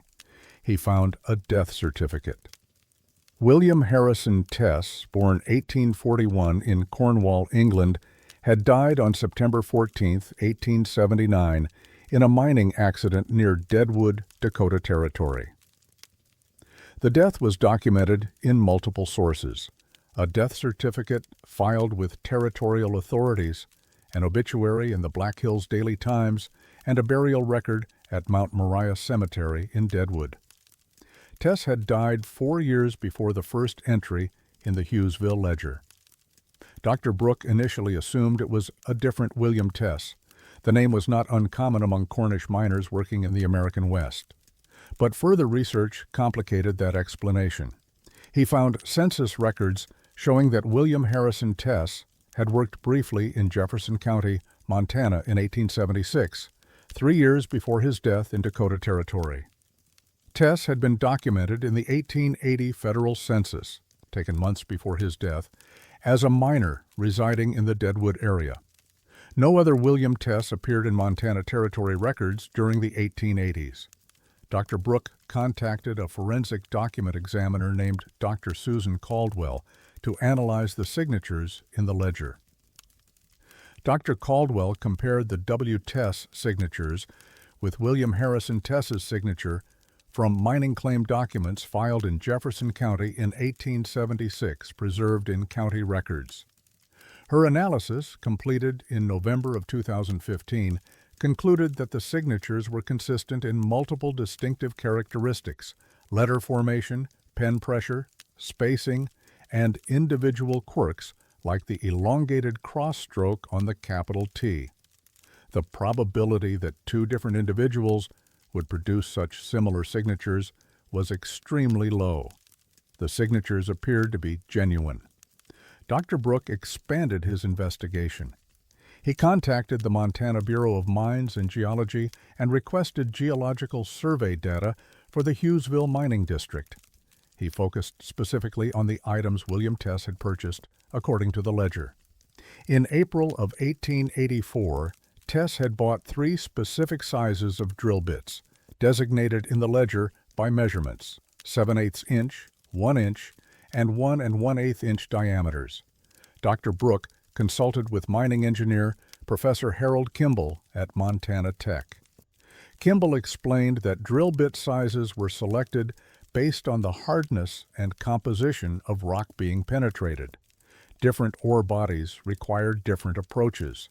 The drill bits purchased by Tess in April 1884 were consistent with penetrating a specific type of metamorphic rock containing gold-bearing quartz veins, a geology that Kimball noted was relatively uncommon in the Boulder River Valley's predominantly granite formations. Dr. Brooke obtained historical geological surveys of the Hughesville area. A survey conducted in 1885 by the United States Geological Survey documented the discovery of a significant quartz vein deposit in the hills above Hughesville, a deposit with precisely the metamorphic host rock characteristics that would have required the drill bits Tess purchased. The deposit had been discovered in July of 1884 by miners working for the Hughesville Mining Company. Prior to that discovery, no one in the district had known that particular geology existed in the area. Yet William Tess, or someone using his name, had purchased equipment specifically suited to that unknown geology 3 months before its discovery, and 4 years after the documented death of the real William Tess. Dr. Brooke presented his findings to colleagues at the Montana Historical Society in January of 2016. The presentation focused on the documentary paradox, authenticated signatures from a man who had died years earlier, making purchases that demonstrated foreknowledge of geological conditions that were unknown at the time. The response was skeptical. Several historians suggested the signatures might be coincidentally similar rather than identical, or that the death records might be in error. But Dr. Caldwell's forensic analysis had been thorough, and multiple independent sources confirmed William Tess's death in 1879. Dr. Brooke contacted genealogical researchers, hoping to find evidence of a son or relative who might have used William Tess's name. He found no evidence of surviving family. William Tess had been unmarried and had no documented children. He examined the ledger more carefully, looking for clues about who had interacted with William Tess at the store. Most entries included notations like paid to J. Morrison or received by T. Walsh, indicating which store clerk had handled the transaction. The entries under William Tess's name showed a pattern. Most were noted as received by clerk with no specific name, and several simply said account entry, no clerk present. Dr. Brooke researched the store's operational history. The Hughesville Mercantile had been owned by a man named Samuel Pritchard from 1881 until its closure in 1892.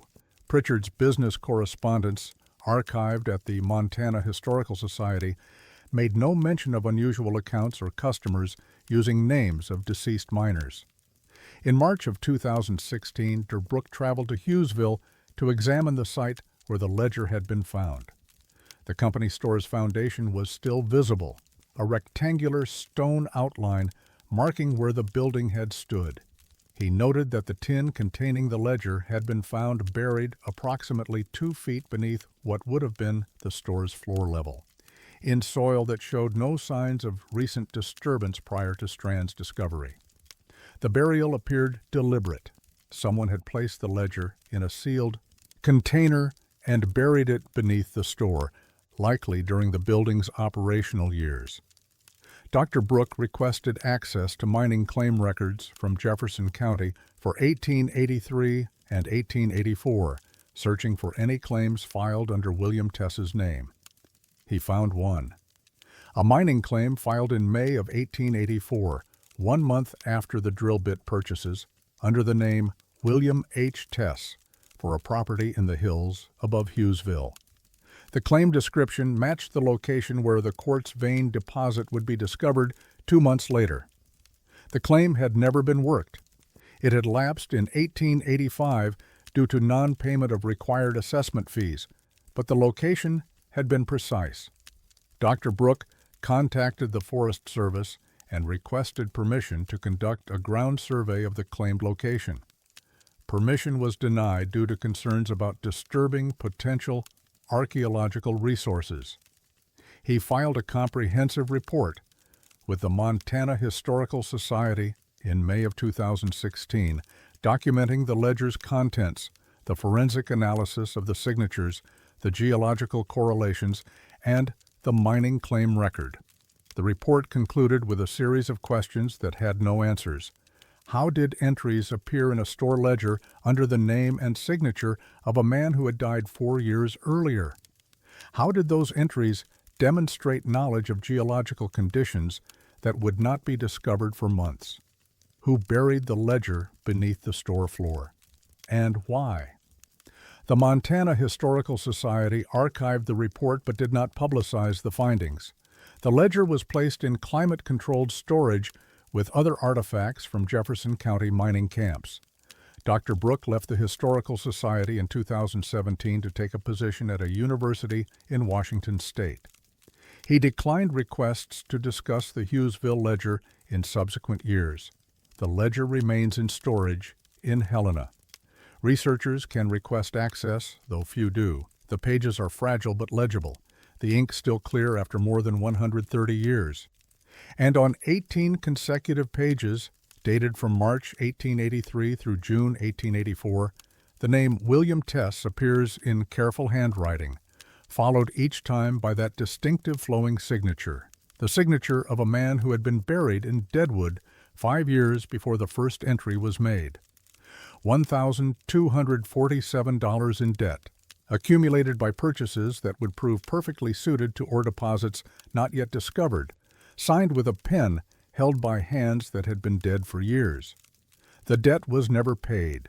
The account was never closed. And beneath the foundation stones of a long-vanished store in the mountains of Jefferson County, someone took the time to seal that record in tin and bury it where it would wait 131 years to be found. No one has explained who made those purchases. No one has explained how they knew what they knew, and the ledger offers no answers, only entries, signatures, and the quiet certainty of impossible debt.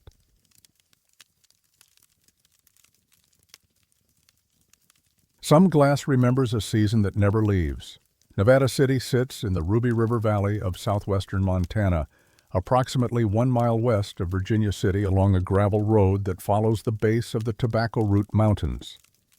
The settlement was established in 1863 during the gold rush that brought thousands of prospectors to Alder Gulch. Unlike Virginia City, which grew into a substantial territorial capital, Nevada City remained a smaller satellite community, supporting several hundred residents at its peak with businesses that served miners working claims along the gulch. The town declined as the placer deposits were exhausted. By the early 1900s, most structures had been abandoned.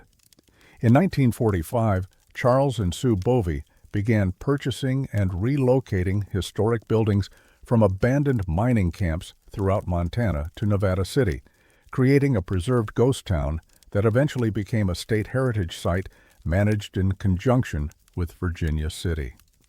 The terrain is high mountain valley at approximately 5,700 feet elevation. The Ruby River flows nearby, bordered by cottonwoods and willow. The surrounding peaks of the Tobacco Root Range rise steeply to the south and east. Winters are severe, with temperatures frequently dropping below zero, and snow accumulations that can isolate the area for weeks. It is a landscape where the past is deliberately preserved, though sometimes preservation takes unexpected forms. The Bale of Hay Saloon is one of Nevada City's most intact structures, a two-story building constructed originally in the 1860s and relocated to Nevada City in 1959 from the abandoned town of Summit. The building houses original period furnishings, a bar, gaming tables, and various artifacts from Montana's territorial era. In June of 2012, Montana Heritage Commission caretaker David Merrick was conducting routine maintenance inspections of Nevada City's buildings when he noticed something unusual at the Bale of Hay Saloon. While examining the second-floor exterior for weather damage, he paused near a window on the building's south-facing wall. The window showed a reflection of deep winter. The actual date was June 19th. The temperature was approximately 73 degrees. The cottonwoods along the Ruby River were in full leaf.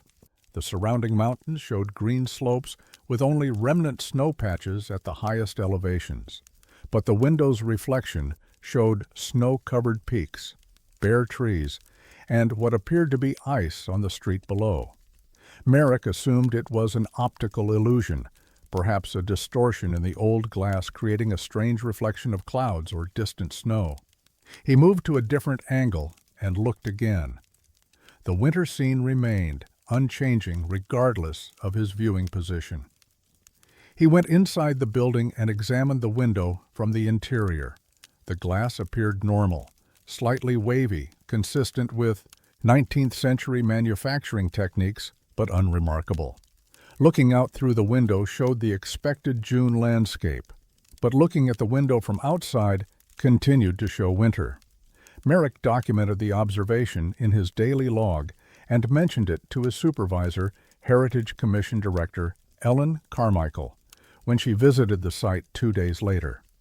Carmichael examined the window herself on June 21st.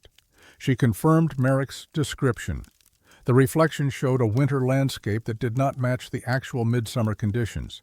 She photographed the window using her personal camera. When the photographs were developed, they showed normal reflections, the June landscape properly reflected in the glass. The winter scene did not appear in the images. Carmichael returned with a digital camera and took additional photographs. The results were identical. The cameras captured only normal reflections, but both she and Merrick continued to see winter when looking at the window directly. She contacted Dr. Raymond Volk, a physicist at Montana State University who specialized in optics and atmospheric phenomena. Dr. Volk visited Nevada City on July 7th to examine the window. His initial assessment considered several conventional explanations: unusual glass composition creating prismatic effects, atmospheric conditions producing mirage-like reflections, or psychological suggestion causing observers to misinterpret what they were seeing. He measured the window glass properties using spectrographic equipment. The glass composition was consistent with late 19th century American window glass, soda-lime silicate with typical impurities. Nothing unusual in the chemical makeup or optical properties. He examined the window at different times of day under varying light conditions. The winter reflection persisted regardless of sun angle or cloud cover. Then he measured the temperature directly in front of the glass using a calibrated infrared thermometer. The air temperature 2 feet from the window surface was 79 degrees Fahrenheit, consistent with the July afternoon ambient temperature. At 1 foot from the window, the temperature was 71 degrees. At 6 inches, it was 62 degrees. Directly against the glass surface, the temperature was 38 degrees Fahrenheit, 41 degrees colder than the surrounding air, and well below the freezing point of water. Dr. Volk repeated the measurements multiple times. The results were consistent. The window was radiating cold despite receiving direct afternoon sunlight.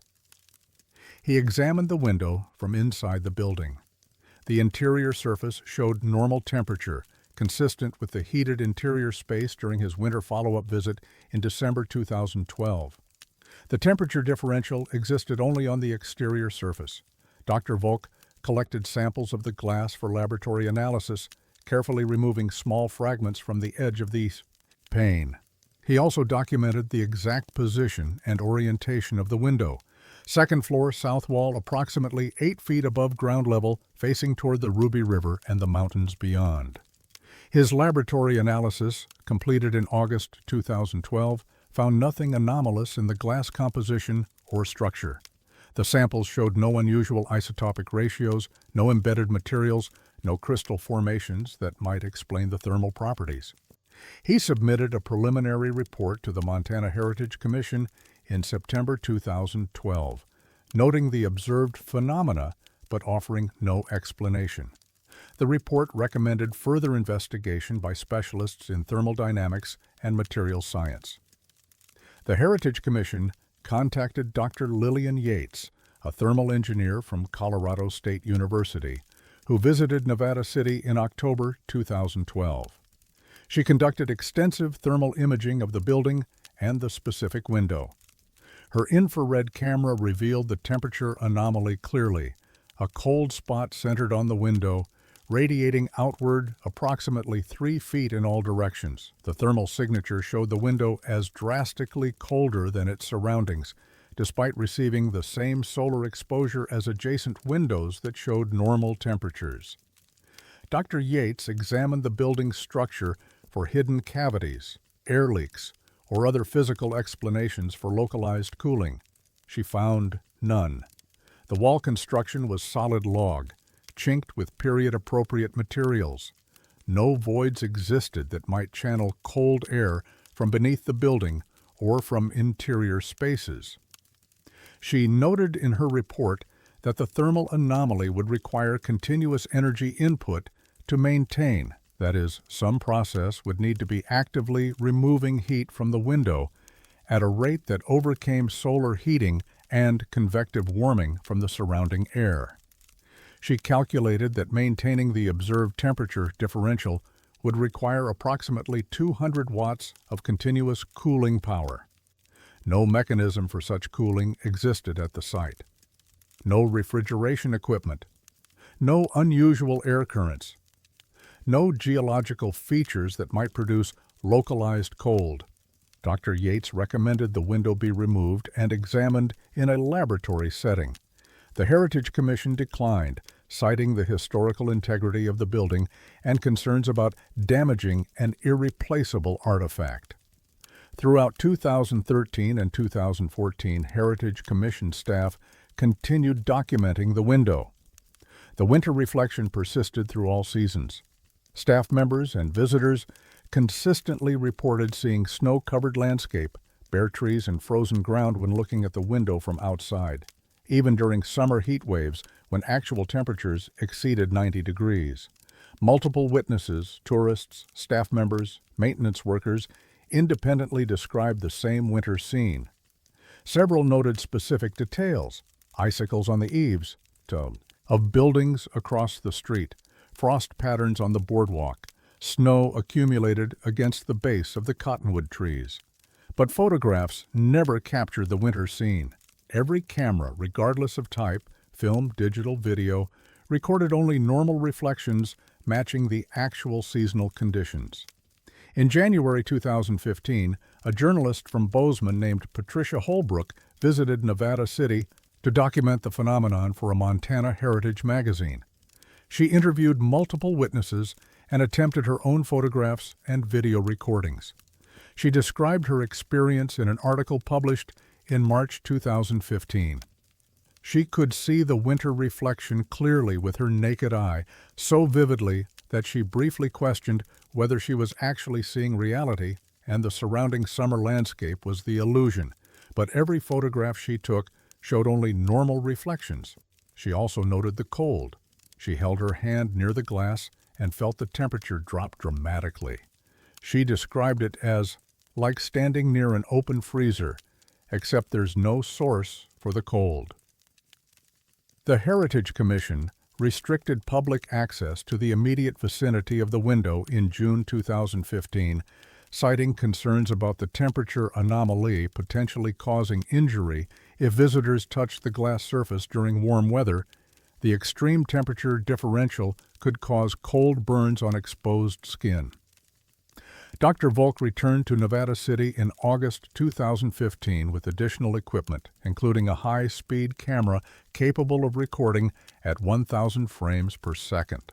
He hypothesized that the winter reflection might be a temporal phenomenon, perhaps a very brief fluctuation in the glass properties that occurred too rapidly for normal perception, but might be captured by high-speed recording. The high-speed footage showed nothing unusual. The reflection followed normal optical laws at every recorded moment. Yet Dr. Volk himself continued to see the winter scene when viewing the window directly. He submitted a final report to the Montana Heritage Commission in October 2015, acknowledging that the phenomenon defied conventional explanation. He noted that the observation was consistent across multiple independent witnesses, that the temperature anomaly was measurable and repeatable, but that no known physical mechanism could account for either the visual effect or the thermal properties. His report concluded that further investigation would require resources beyond what academic institutions were willing to commit to what was increasingly viewed as an unsolvable anomaly. The Montana Heritage Commission closed active investigation in November 2015. The window remains in place. The winter reflection persists. The temperature anomaly continues. Staff members check the window periodically. The phenomenon shows no signs of changing or diminishing. Visitors are informed about the anomaly and allowed to observe it from a safe distance, though photography is discouraged after repeated demonstrations that cameras cannot capture what observers see. And in the archives of the Montana Heritage Commission, there is a small collection of documents related to the Bale of Hay Saloon window, Dr. Volk's reports, Dr. Yates's thermal analysis, witness statements, meteorological data from the dates of observation. Also in that collection is a photograph found in 2016 during renovation work on a different building in Nevada City, a photograph dated December 1876, showing the original location of the Bale of Hay Saloon in Summit, Montana. The photograph shows the building in winter, snow piled against its walls, icicles hanging from the eaves. And in that photograph, barely visible but unmistakable to anyone who has stood before the window in Nevada City, there is a figure in the second-floor window on the south wall, a silhouette of someone standing motionless, looking out at winter that will never end.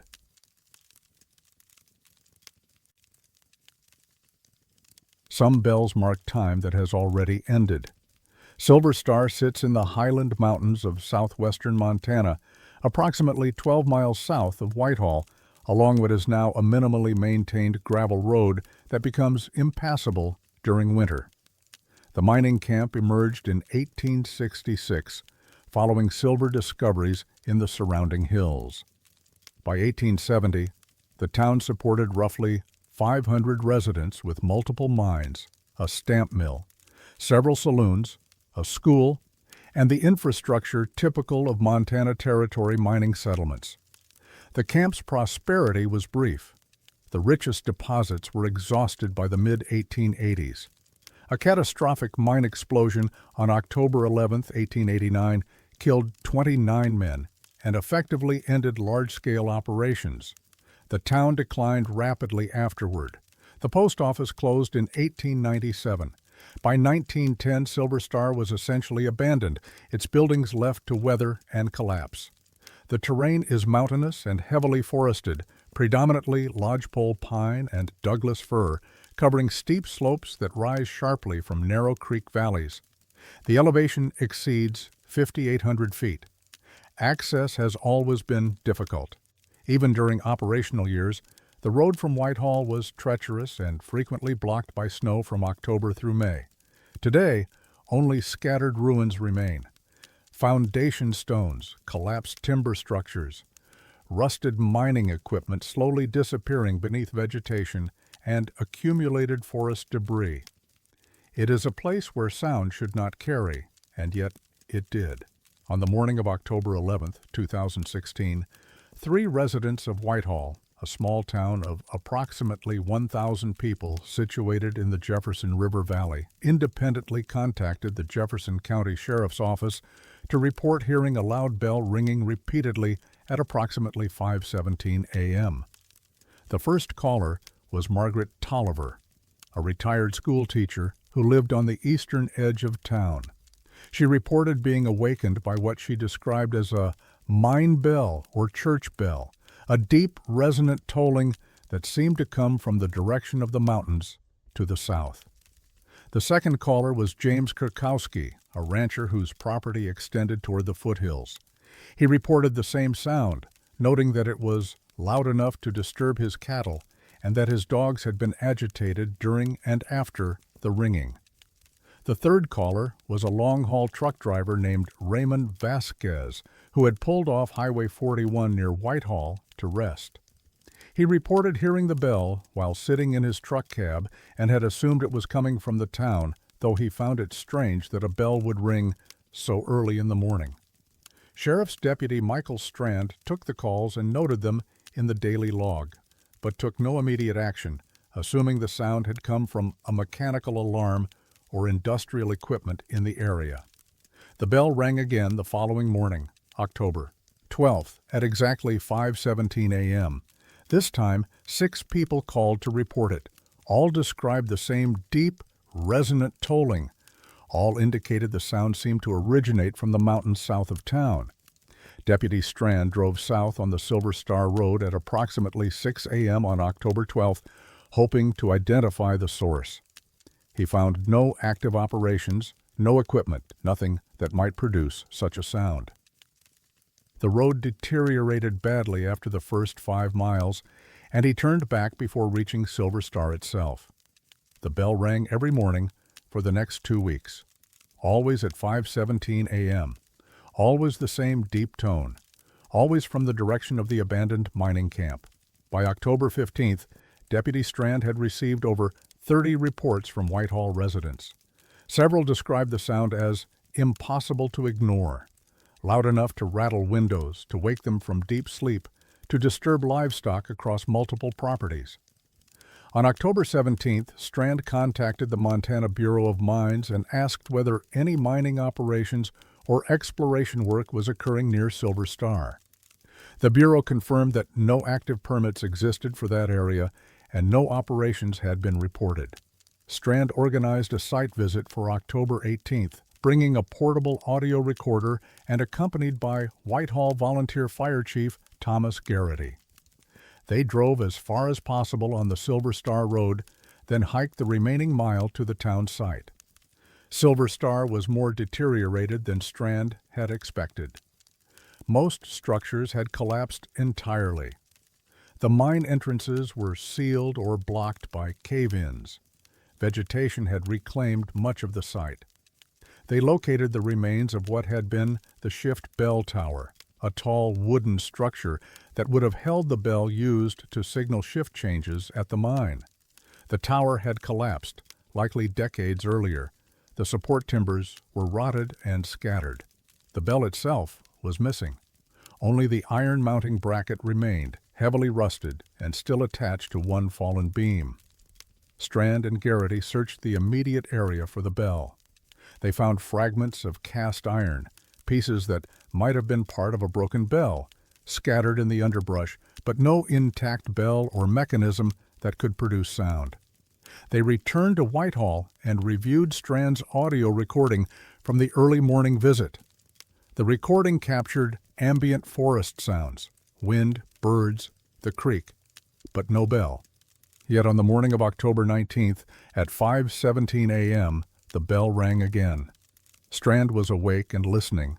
He heard it clearly from his home on the north side of Whitehall, a deep, resonant tone that lasted approximately 15 seconds, repeated 3 times. He grabbed his audio recorder and stepped outside. The sound was loud and distinct, seeming to carry through the pre-dawn air from the direction of the mountains. He recorded for 10 minutes. When he reviewed the recording later, it contained no bell sound, only ambient noise, a dog barking in the distance, a car engine starting, wind.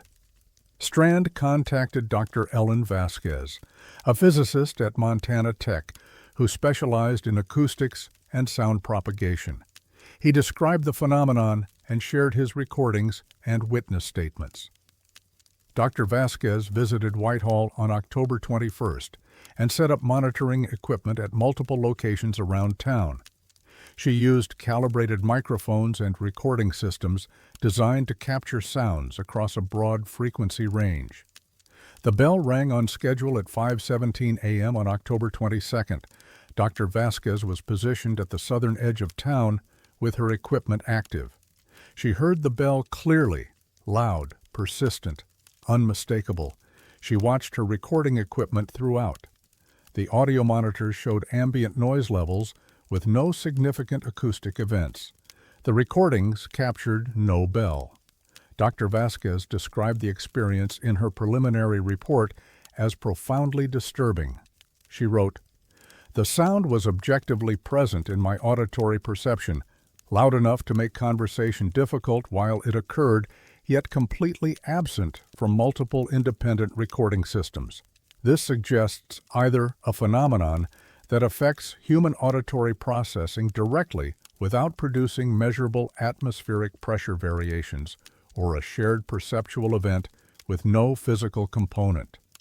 She expanded her investigation, interviewing witnesses about the specific characteristics of the sound. Most described it as a heavy cast iron bell, similar to mine shift bells used in the late 1800s.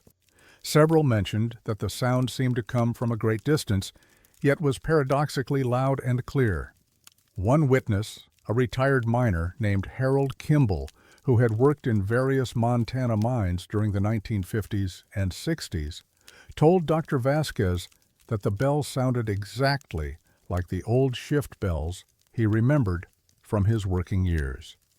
He noted that such bells typically rang in a specific pattern, a certain number of strikes to indicate shift change, emergency, or other signals.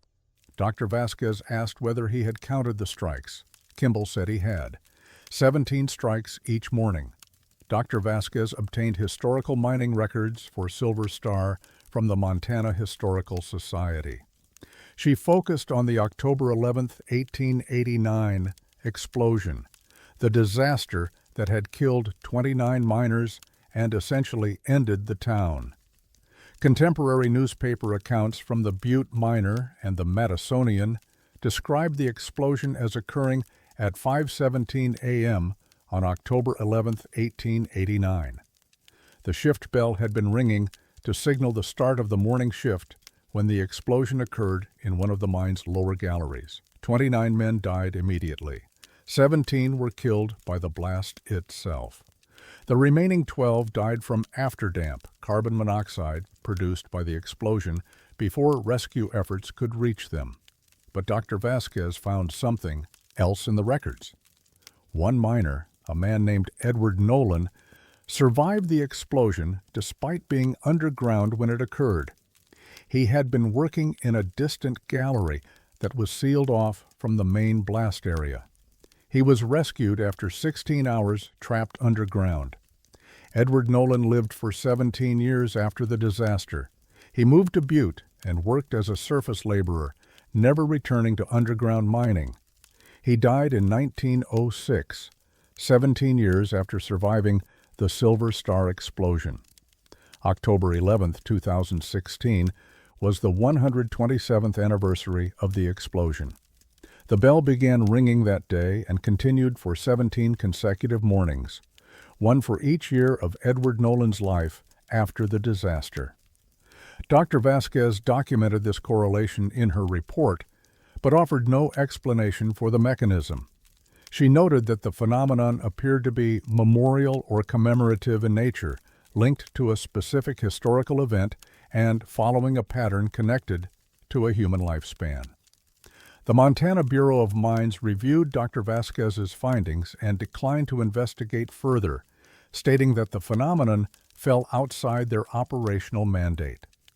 The Jefferson County Sheriff's Office closed its case file on October 29, 2016, 2 days after the bell rang for the final time on October 27.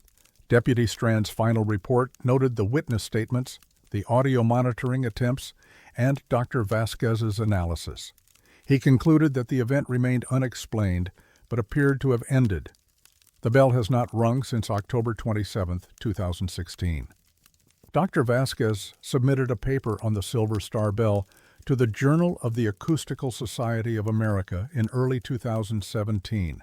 The paper was rejected without review, with a note that the described phenomena did not meet standards for scientific documentation. She did not pursue publication elsewhere. She left Montana Tech in 2018 and now works in private industry in California. She declined to discuss the Silver Star investigation in subsequent interviews. The audio recordings from October 2016 are archived at the Jefferson County Sheriff's Office. They contain no bell sounds, but attached to the file are signed witness statements from 43 Whitehall residents, all describing hearing the same bell at the same time on multiple consecutive mornings. And in the Montana Historical Society archives in Helena, there is a photograph from Silver Star, dated circa 1885.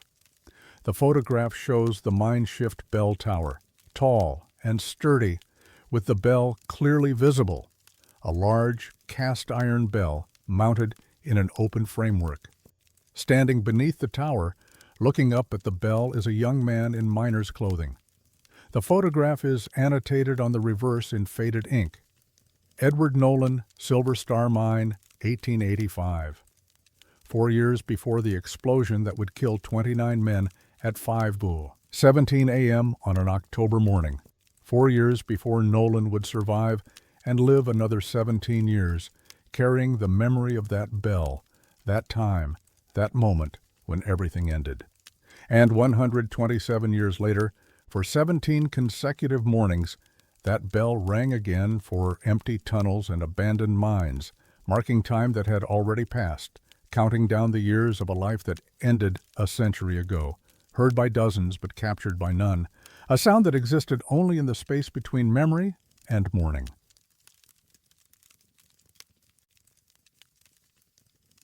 Some correspondence refuses to acknowledge that its recipients are gone.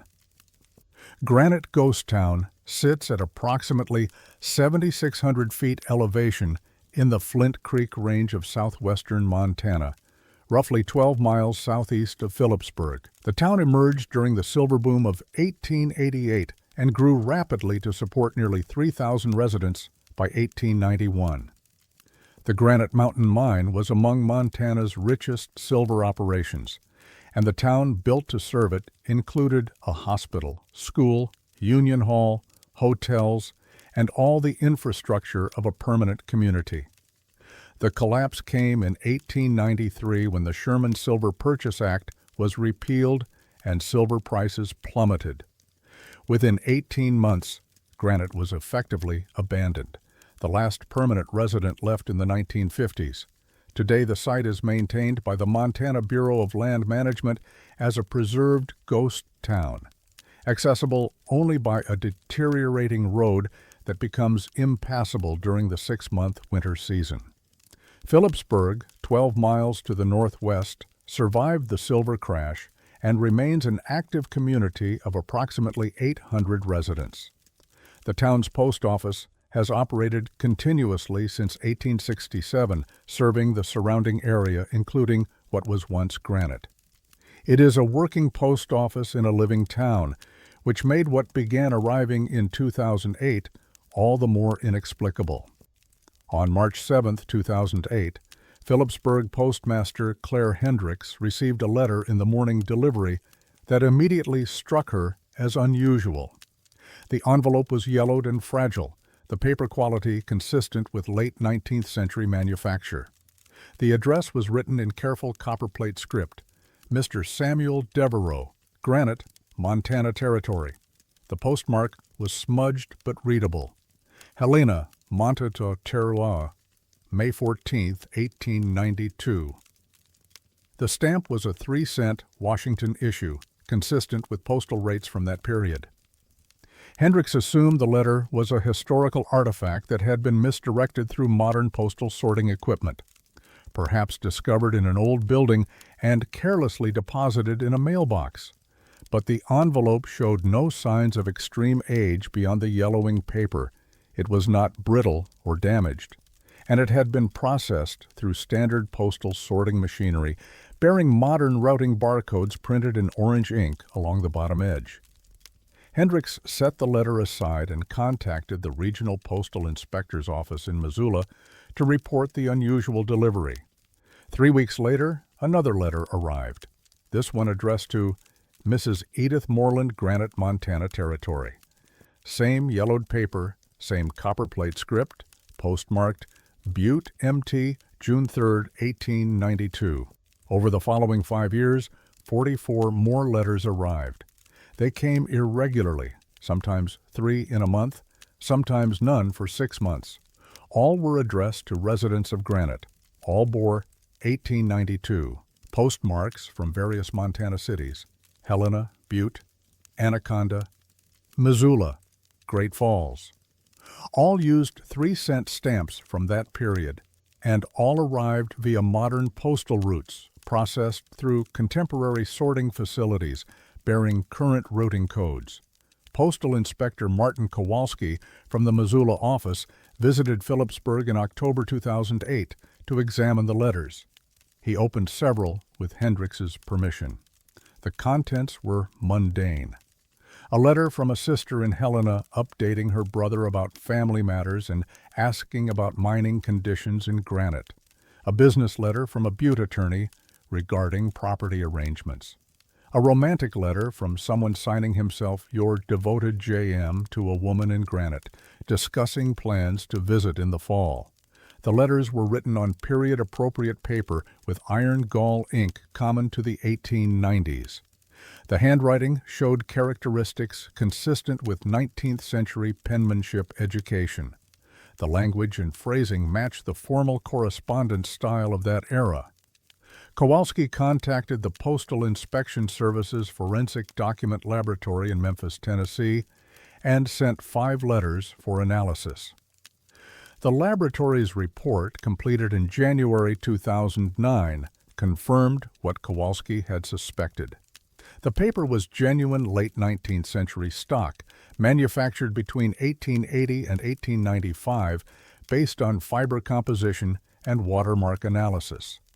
The ink was authentic iron gall formula, showing oxidation patterns consistent with aging over more than 100 years.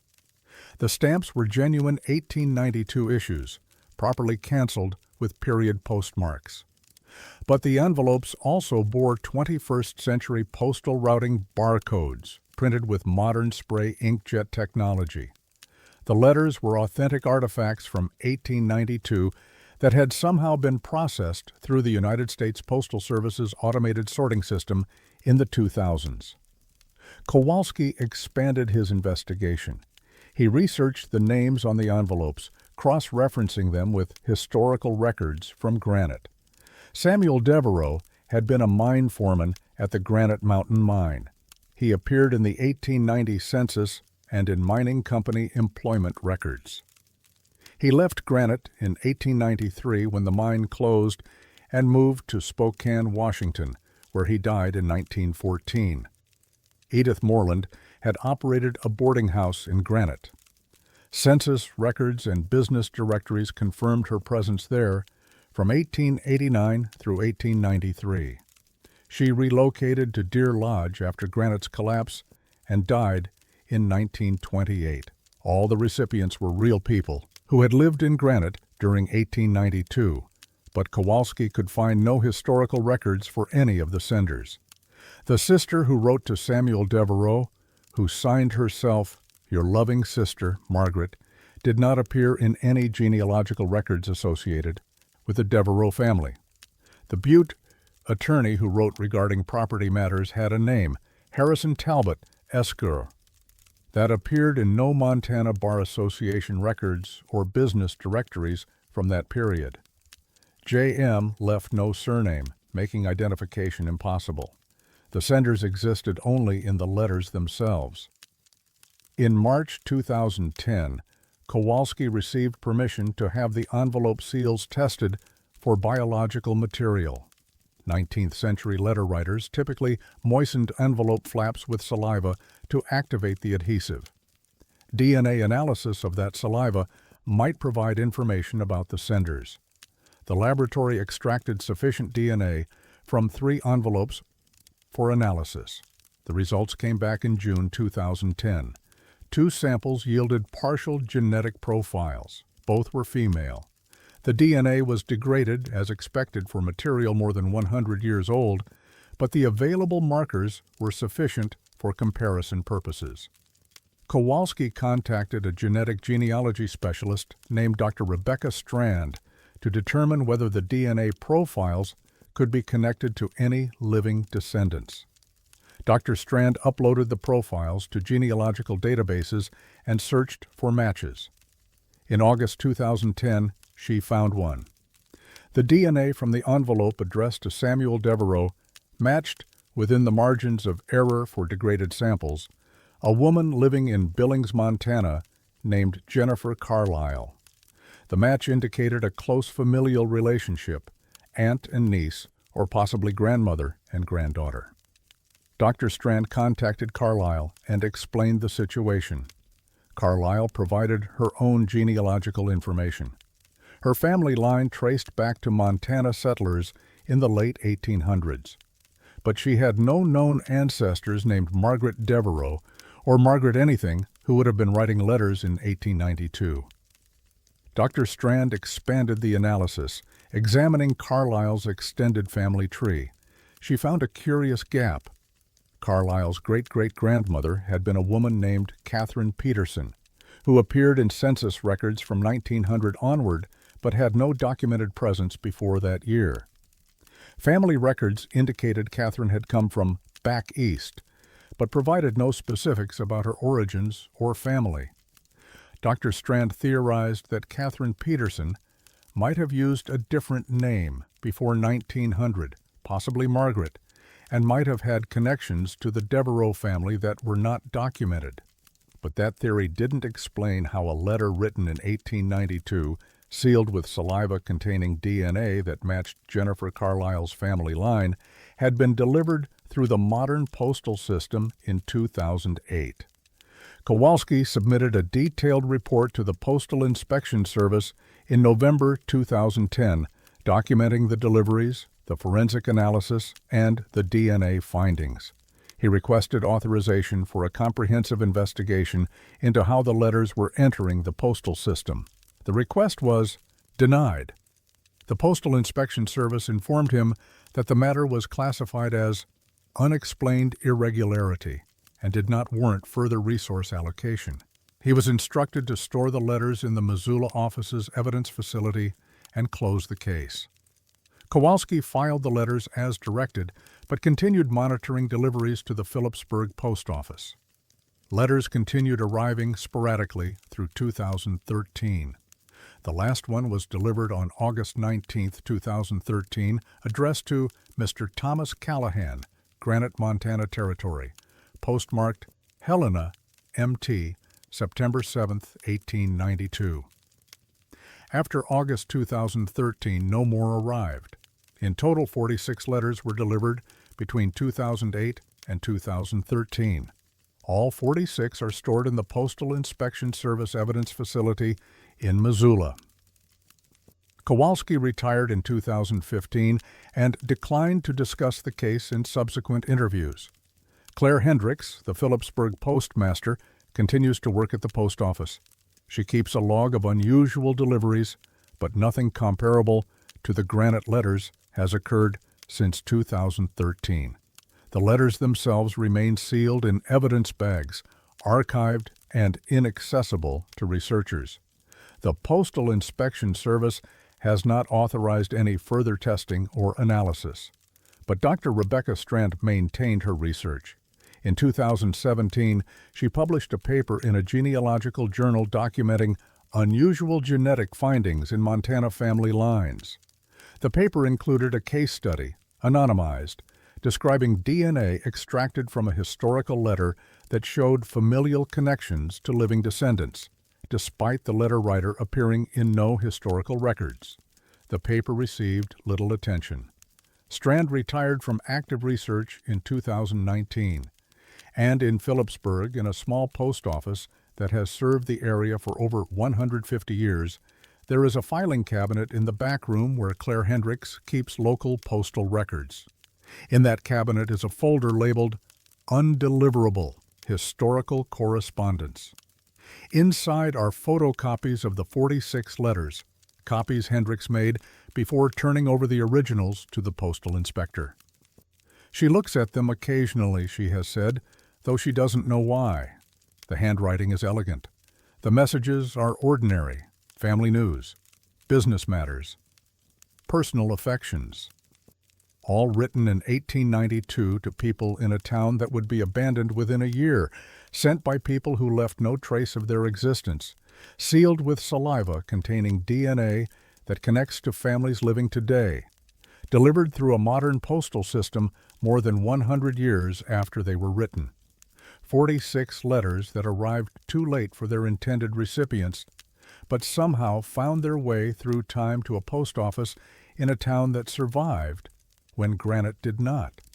and no one has explained how dead hands wrote letters that the living mail could carry, or why the route between past and present opened for exactly 46 pieces of correspondence before closing again, or what it means that the biological signature of someone who wrote a letter in 1892 flows in the veins of someone alive today who has never heard her name.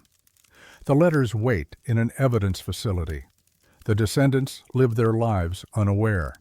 And in the sorting centers and distribution hubs of the United States Postal Service, orange barcodes continue to route mail through systems that occasionally, inexplicably, deliver messages from a century that ended long ago.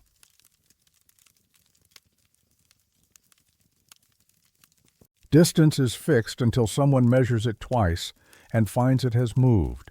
The Emma Mine sits in the hills above Montana City, a small community approximately 10 miles southeast of Helena in Jefferson County. The mine was established in 1889 following gold discoveries in the area and operated intermittently until the mid-1930s. At its peak in the 1890s, the Emma employed approximately 40 miners and extended to a documented depth of 650 feet across multiple levels connected by the main vertical shaft.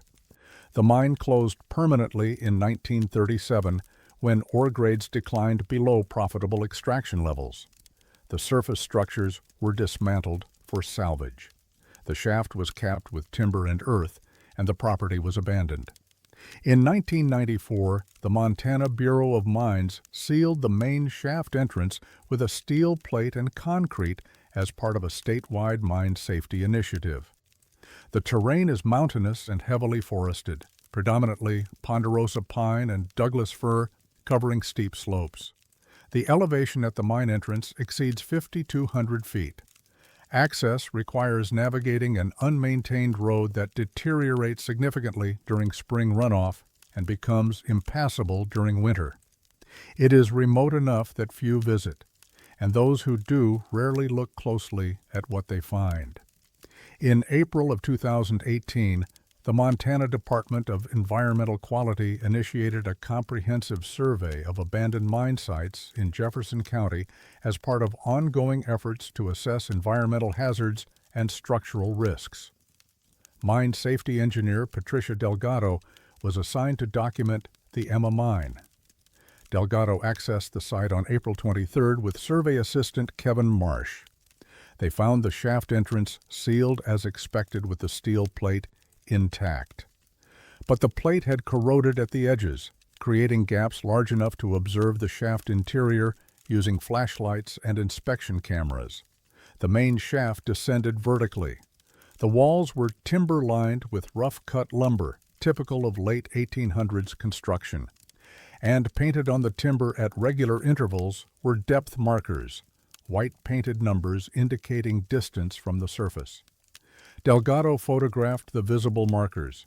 The first marker, at approximately 20 feet depth, read 20 FT. The next visible marker, at approximately 60 feet, read 60 FT. The paint was faded and weathered but legible. Standard procedure required documenting the shaft condition to the maximum visible depth. Delgado lowered a camera attached to an extending pole through the gaps in the seal plate, photographing the shaft walls at intervals as deep as the equipment could reach, approximately 120 feet. She documented markers at 80 feet, 100 feet, and 120 feet, each indicating the expected depth measurement. The photographs showed the paint's consistent weathering and aging. Characteristics: cracked, faded, with mineral deposits and water staining overlaying the painted numbers. Delgado submitted her documentation to the DEQ regional office on April 30th, noting that the shaft appeared structurally stable and that the seal plate was functioning as intended despite corrosion. On June 5, 2018, Delgado was assigned to return to the Emma Mine for additional documentation. The DEQ wanted more detailed measurements to assess whether the seal plate needed replacement or reinforcement. Delgado returned with Marsh on June 11th. They carried more sophisticated equipment this time, including a high-resolution inspection camera and laser measurement tools. They began photographing the shaft interior again, starting with the shallowest markers and working downward. The first marker they documented read 50 FT at approximately 20 feet depth. Delgado stopped. She checked her photographs from April. The marker at 20 feet had read 20 FT 6 weeks earlier. Now it read 50 FT. She continued documenting. The next marker, at approximately 60 feet depth, now read 110 FT. In April, it had read 60 FT. Every visible marker had changed. Not the paint itself. The paint showed the same fading and weathering as before, but the numbers had changed, indicating depths that did not correspond to their actual positions in the shaft. Delgado and Marsh photographed everything meticulously. They used laser measurement to verify the actual depths where markers appeared, then photographed the markers themselves, showing the painted numbers. At 120 feet, the deepest point they could document, the marker now read 420 FT.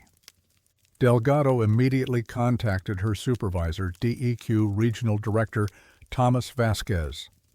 She submitted both sets of photographs, April and June, showing the same markers at the same depths with different numbers painted on them. Vasquez reviewed the photographs and requested an emergency site visit. He arrived at the Emma mine on June 14th with Delgado and Marsh, along with Bureau of Mines geologist Dr. Nathan Corvallis. Dr. Corvallis examined the shaft and the markers. He noted that the paint showed uniform aging characteristics.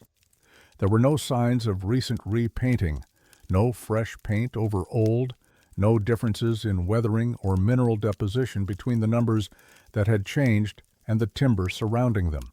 The paint appeared to have been applied at the same time, possibly decades ago, and had aged consistently since. Yet the numbers were different from what had been documented 6 weeks earlier. Dr. Corvallis requested access to historical records for the Emma mine. The Montana Historical Society archives contained mining company documents, including engineering surveys and shaft diagrams from the mine's operational period. The original survey, dated March 1891 and signed by mine engineer Andrew Fitzgerald, showed the planned shaft depth and layout. The main shaft was designed to reach 650 feet, with levels, horizontal galleries, at intervals of approximately 150 feet. Depth markers were standard practice. They were painted at regular intervals to help miners track their position in the shaft and to assist in hoisting operations. The markers corresponded to actual measured depths from the surface, but Dr. Corvallis found something else in the archives, an alternate mine plan dated February 1891, 1 month before the approved survey. This plan proposed a deeper shaft extending to 900 feet with levels at different intervals. The alternate plan had been rejected. A notation on the document signed by Fitzgerald stated, "Proposed design extends below known geology. Rejected due to insufficient geological survey data and structural concerns." Dr. Corvallis compared the June 2018 photographs of the depth markers with both the approved 1891 plan and the rejected alternate plan. The markers documented in April 2018 matched the approved plan, showing depths consistent with the mine as it was actually built. The markers documented in June 2018 matched the rejected alternate plan, showing depths corresponding to a mine design that was never constructed. Vasquez ordered a comprehensive investigation. He brought in additional equipment and personnel to fully document the shaft condition and to verify the marker measurements. On June 19th, a team including Delgado, Dr. Corvallis, and 3 additional safety inspectors descended into the Emma mine after cutting through the seal plate. This was the first human entry into the shaft since the 1930s. They descended to 200 feet using rope access equipment and documented everything. The shaft structure matched historical records, the timber framing, the dimensions, the geology of the surrounding rock, all consistent with the approved 1891 design. But the depth markers continued to show numbers from the rejected alternate plan. At 200 feet actual depth, the marker read 530 FT. Dr. Corvallis collected paint samples from multiple markers for laboratory analysis. The analysis, completed in early July, confirmed the paint was lead-based white paint consistent with late 1800s manufacture. The chemical composition and deterioration patterns indicated the paint had been applied approximately 100 to 130 years ago. Carbon dating of the timber beneath the paint showed the wood had been cut in 1890, consistent with the mine's construction period. The paint had been applied in the 1890s. It had aged consistently since then, but the numbers indicated depths from a mine design that had never been built. Dr. Corvallis expanded his investigation into the rejected mine plan. He found geological survey reports from 1890 that had informed the decision to reject the deeper design. The reports, conducted by territorial geologist Marcus Whitlock, noted that bedrock geology below 650 feet consisted of fractured metamorphic rock unsuitable for mine shaft excavation. The rejected plan would have required extending the shaft through this unstable formation. Dr. Corvallis requested current geological data for the area. The Montana Bureau of Mines and Geology provided seismic survey information and drill core samples from regional studies conducted in the 1980s and 2000s. The current data confirmed Whitlock's 1890 assessment. Below 650 feet, the geology consisted of highly fractured rock. But more significantly, the specific rock formations that the rejected mine plan would have encountered, if built according to its design, did not exist at that location. The alternate plan described shaft levels at 800 feet and 900 feet extending into what the plan's notes called anticipated quartz vein deposits in contact metamorphic zone. Geological surveys confirmed no such formations existed beneath the Emma mine site. The rejected plan had been based on geological assumptions that were incorrect. That was why it had been rejected. Yet the depth markers in the actual mine, the mine built according to the approved plan, now indicated depths and positions corresponding to the rejected design extending into geology that didn't exist. Vasquez submitted a classified report to the Montana DEQ director in August 2018. The report documented the marker changes, the geological discrepancies, and the lack of any conventional explanation. The DEQ director forwarded the report to the United States Geological Survey with a request for technical assessment. The USGS declined to investigate, stating that mine marker discrepancies fell outside their operational mandate. The Montana Bureau of Mines sealed the Emma mine permanently in September 2018. The new seal used reinforced concrete and was designed to prevent any further access. A warning sign was posted citing geologic instability and structural hazards. Delgado requested permission to document the markers one final time before the permanent seal was installed. Permission was denied. She was reassigned to survey projects in a different region and transferred out of Jefferson County. Dr. Corvallis prepared a detailed technical paper on the Emma mine findings for publication in a mining engineering journal. The paper was rejected by 3 separate journals without review. He retired from the Bureau of Mines in 2019 and now teaches at a community college in Idaho. The photographs from April and June 2018 are archived at the Montana DEQ offices in Helena. They are classified as restricted access pending ongoing safety assessment, though no assessment is currently active, and beneath several feet of reinforced concrete, the Emma mine's main shaft descends into darkness, its walls lined with timber-bearing white painted numbers that indicate depths in a mine that was never built, extending into rock formations that don't exist, marking distances measured by someone who stood in that shaft more than a century ago and painted measurements for a future that was rejected before it could occur. The markers changed between April and June of 2018. The paint did not. The numbers that had been there for over 100 years simply became different numbers, tracking depths in a phantom mine that overlaps the real one like a blueprint layered over finished construction. No one has explained how measurements change while the paint that holds them remains unchanged. No one has explained why the markers shifted to match a rejected design. And no one has explained what it means that depth, literal, measurable distance, proved less fixed than the century-old paint used to mark it.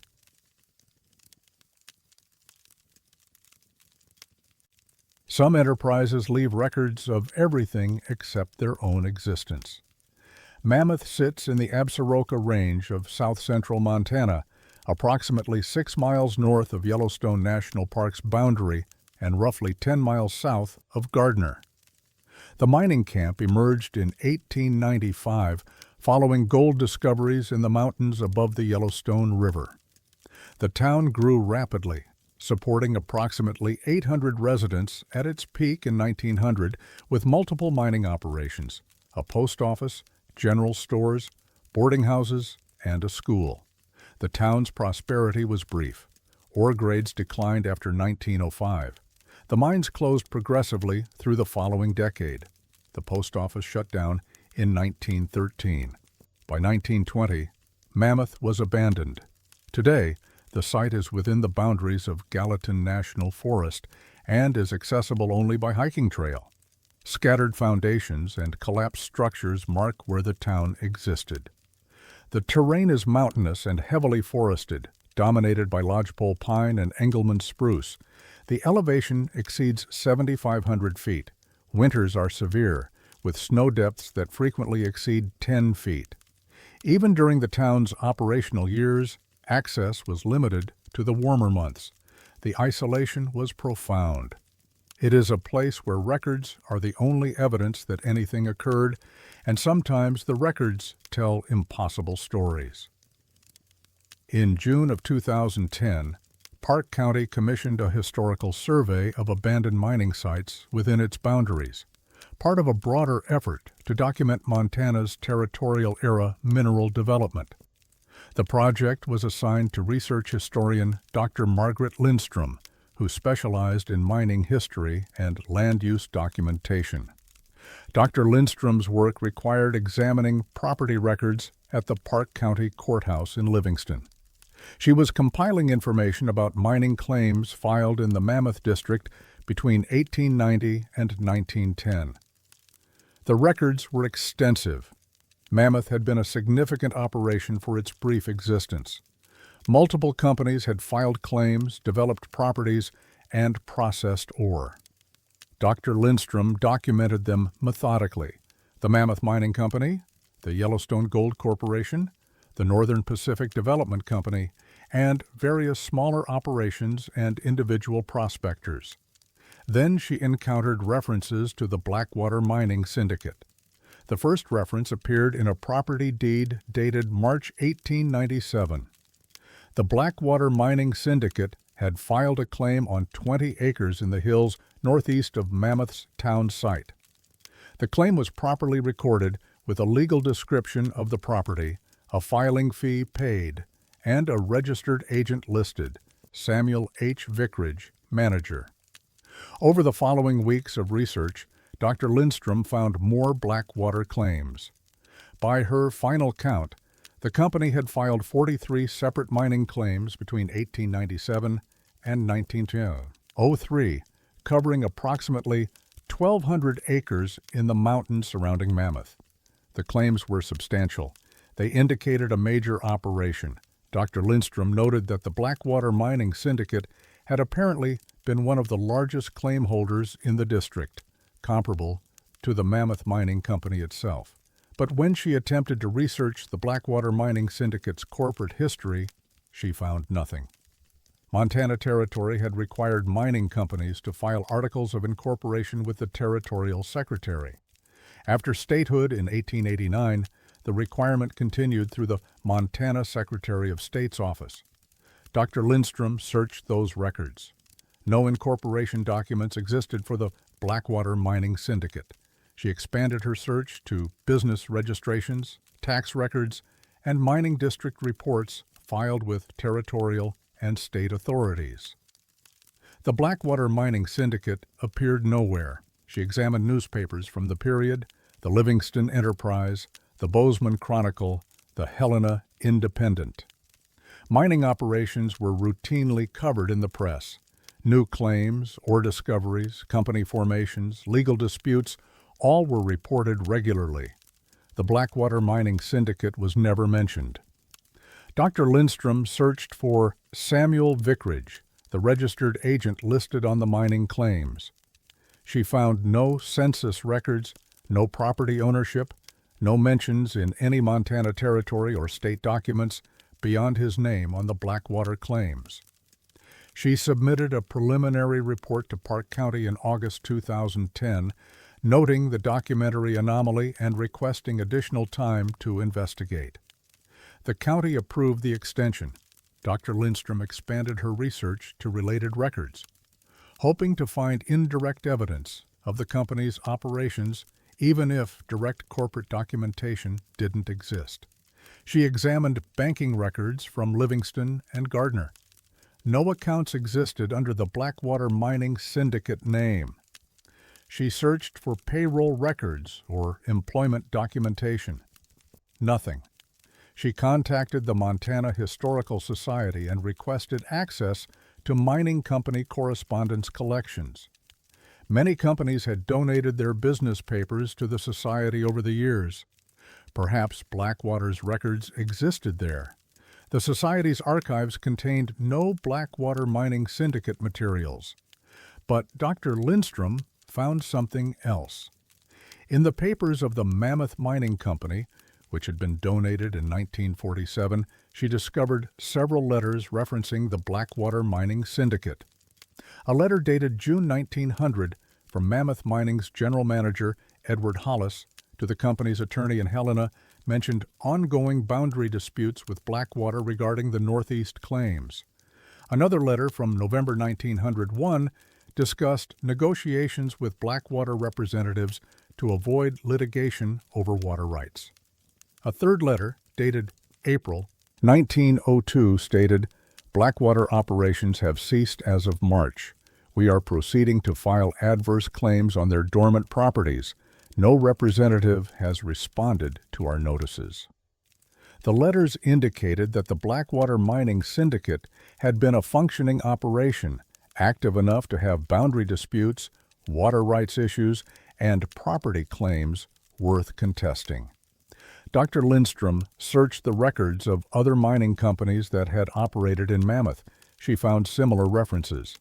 The Yellowstone Gold Corporation's papers mentioned purchasing equipment from Blackwater Liquidation in 1903. The Northern Pacific Development Company's records referenced hiring former Blackwater employees in 1902. Multiple companies acknowledged Blackwater's existence through their interactions with it, but no records existed of Blackwater itself. Dr. Lindstrom contacted Dr. Raymond Vasquez, a mining historian at Montana Tech, and shared her findings. Dr. Vasquez was familiar with Montana's mining history and had published extensively on territorial-era operations. He reviewed Dr. Lindstrom's documentation and confirmed that the pattern was unusual. While small mining operations sometimes failed to properly incorporate, a company of Blackwater's apparent size, with over 40 claims and estimated employment of 120 men based on the claim acreage, would have generated substantial documentation. Dr. Vasquez suggested several possibilities. The incorporation papers might have been lost in a fire or administrative reorganization. The company might have operated under a different legal name while using Blackwater informally, or the claims might have been filed by a group of individual miners using a collective name without formal corporate structure. But none of those explanations accounted for the complete absence of documentation. No newspaper mentions, no bank accounts, no payroll records, no correspondence from Blackwater to anyone, only correspondence from others to or about Blackwater. Dr. Lindstrom traveled to Mammoth in September 2010 to examine the physical site. The town ruins were scattered across a hillside clearing. Most structures had collapsed. She located what had been the commercial district based on historical photographs and survey maps. Using the property claim descriptions, she identified the locations where Blackwater Mining Syndicate operations would have been situated. 3 separate areas northeast of town corresponded to major Blackwater claims, locations where ore processing facilities would have existed based on the claim types and acreage. At each location, she found evidence of mining activity: collapsed headframes, disturbed ground indicating shaft locations, scattered timbers from support structures, and rusted metal debris from ore processing equipment. The physical evidence confirmed that mining operations had occurred at the Blackwater claim sites. Someone had worked those properties, extracted ore, and processed it. Dr. Lindstrom collected wood samples from the timbers for dendrochronological dating.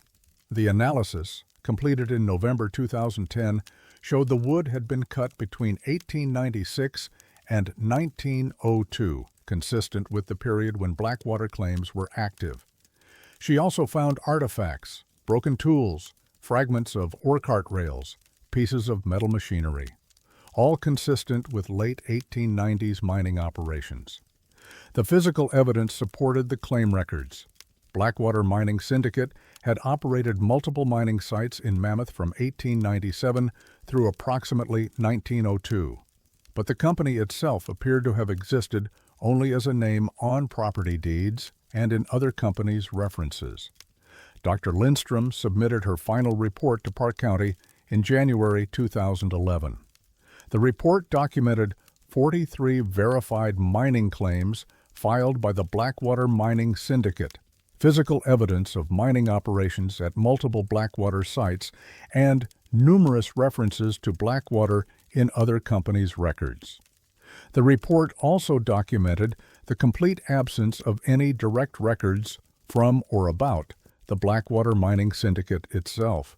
No incorporation papers, no business registrations, no newspaper mentions, no bank accounts, no correspondence, no stock certificates, no legal filings except the mining claims themselves. She concluded that the Blackwater Mining Syndicate represented a significant documentary anomaly, a mining operation that, by all physical and circumstantial evidence, had existed and operated for at least 5 years, employing an estimated 120 men and processing ore from multiple claims, yet had left no organizational documentation of its own existence. Park County accepted the report and archived it. Dr. Lindstrom published a condensed version in the Montana Historical Society Quarterly Journal in 2012, focusing on the methodological challenges of documenting ghost companies in mining history. The article generated brief discussion among regional historians, but no additional information about Blackwater emerged.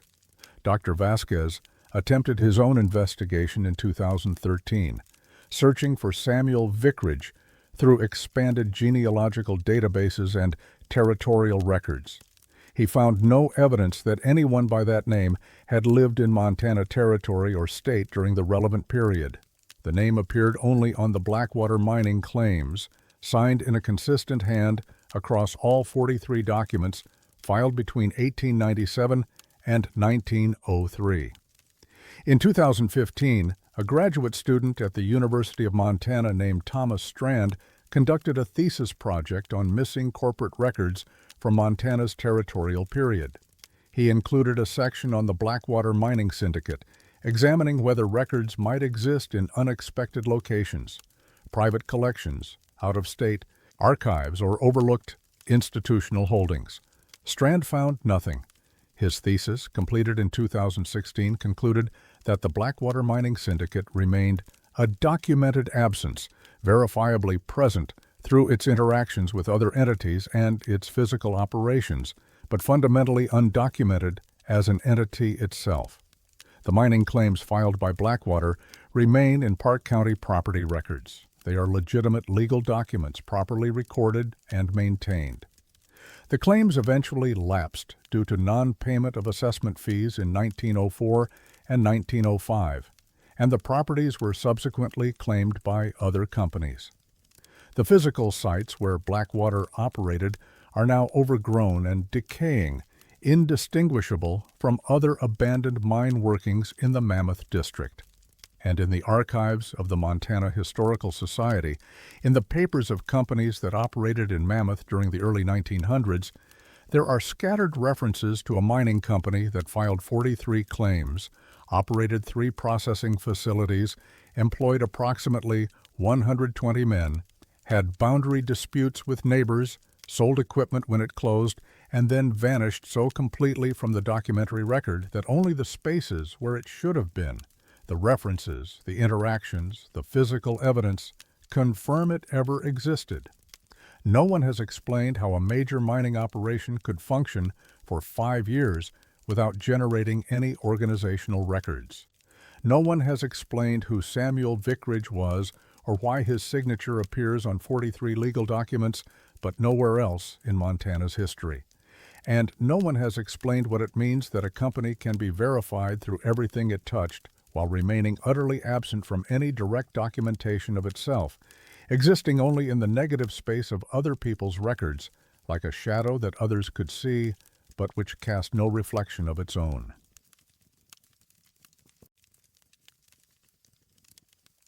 Rain obeys gravity until it encounters something that refuses to acknowledge the rule. Camp Creek sits in the Big Belt Mountains of central Montana, approximately 18 miles northeast of Townsend in Broadwater County.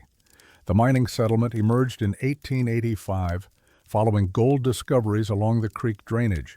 The camp remained small, never more than 200 residents, supporting a handful of mines, a post office, and basic commercial services. The ore grades were modest.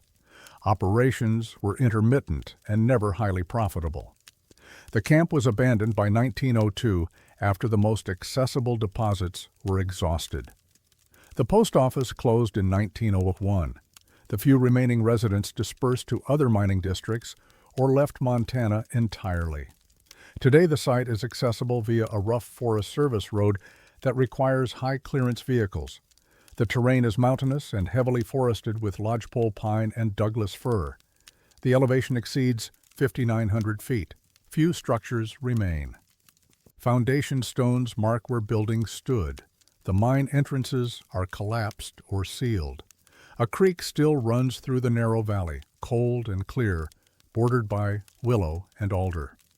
It is isolated enough that visitors are rare, and those who come are usually researchers or recreational historians documenting Montana's mining past.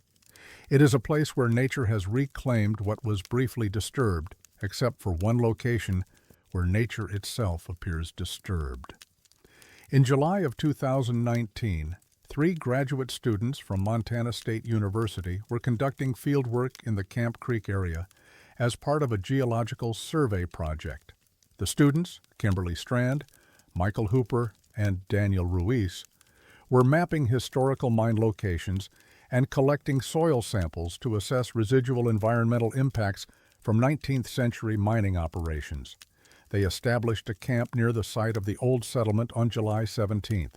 The weather was typical for Montana summer, warm days with afternoon thunderstorms building over the mountains. On the evening of July 19th, a storm system moved through the area, bringing heavy rain and occasional lightning. The students were in their tents when the rain began at approximately 7:35 p.m. Strand emerged from her tent around 8 p.m. when the rain slackened, intending to check their equipment. She noticed something unusual near the old Camp Creek mine entrance, which was located approximately 50 yards from their campsite. The mine entrance was partially collapsed, with a timber-lined opening visible between fallen rocks. Rain was falling across the area, but near the mine entrance, the rain appeared to be behaving strangely. Strand called Hooper and Ruiz. All three observed the phenomenon. Within a roughly circular area centered on the mine opening, raindrops falling toward the ground appeared to slow at approximately 6 feet above the surface, then reverse direction and travel upward, accelerating as they rose until they disappeared into the sky. The effect was confined to a specific zone. Rain falling outside this area behaved normally, but within the zone, which the students later estimated at approximately 30 yards in diameter, the rain fell upward. Hooper grabbed his phone and began recording video. The footage, later reviewed by multiple experts, shows the phenomenon clearly. Raindrops visible in the phone's flashlight beam descend normally until they reach the boundary of the affected area, where they slow, pause, and reverse direction. The students observed the effect for 47 minutes. It persisted consistently throughout that period, ending abruptly at 8:47 p.m. when the rain stopped entirely and the storm moved past. When the phenomenon ended, the ground within the affected area was dry. Outside the zone, the ground was saturated from the rainfall. But inside, where rain had been falling upward for nearly an hour, the soil showed no moisture. The students documented everything. They took photographs, recorded video from multiple angles, and made detailed written observations. They also collected soil samples from within the affected zone and from outside it for comparison. The following morning, they returned to the site and measured the area precisely. The zone where the rain had fallen upward formed a circle approximately 32 yards in diameter, centered on the mine entrance. The students marked the perimeter with stakes and GPS coordinates. They examined the mine entrance itself. The opening was partially obstructed by collapsed rock and timber. They could see approximately 15 feet into the tunnel before the passage was blocked. Nothing appeared unusual about the structure. The students reported their observations to their faculty advisor, Dr. Patricia Corman, a geologist at Montana State University. Dr. Corman reviewed the video footage and photographs. She found the documentation compelling, but could offer no immediate explanation for the phenomenon.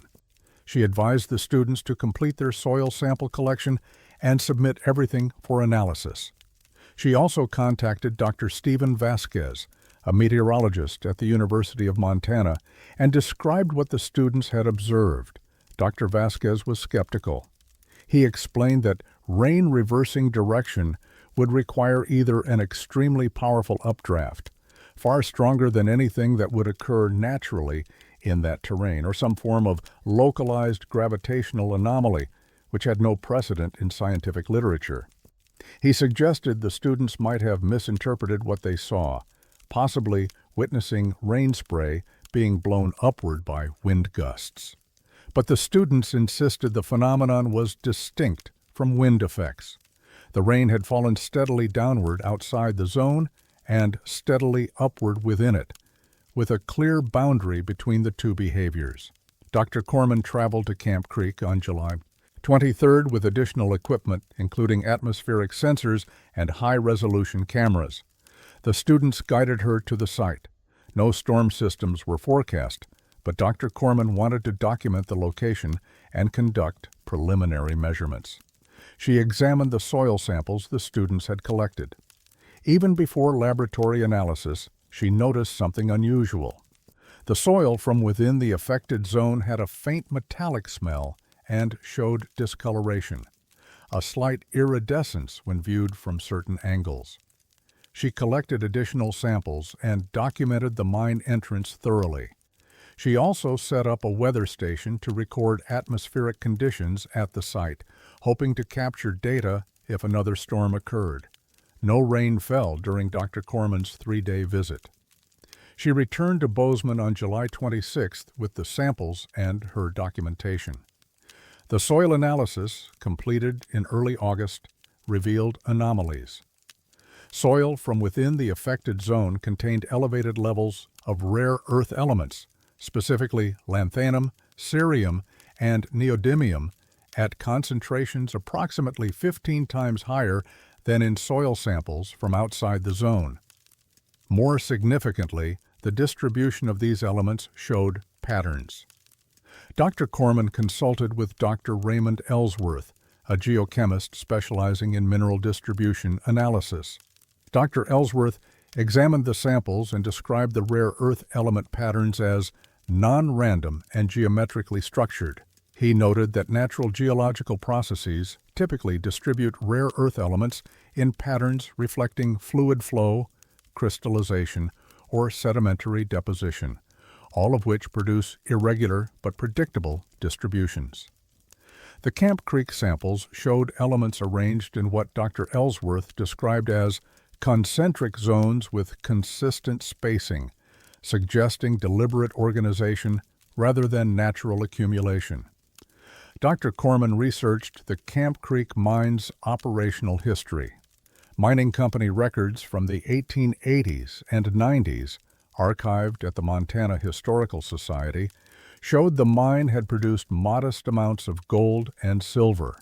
No records mentioned rare earth elements, which would not have been economically significant or even recognized during that period. The technology to extract or process rare earth elements did not exist in Montana during the Camp Creek mine's operational years.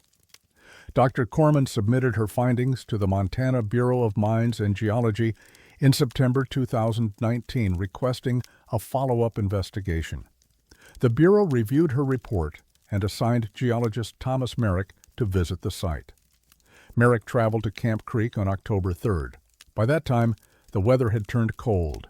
No storms occurred during his visit. He collected additional samples and documented the site, but observed no unusual phenomena.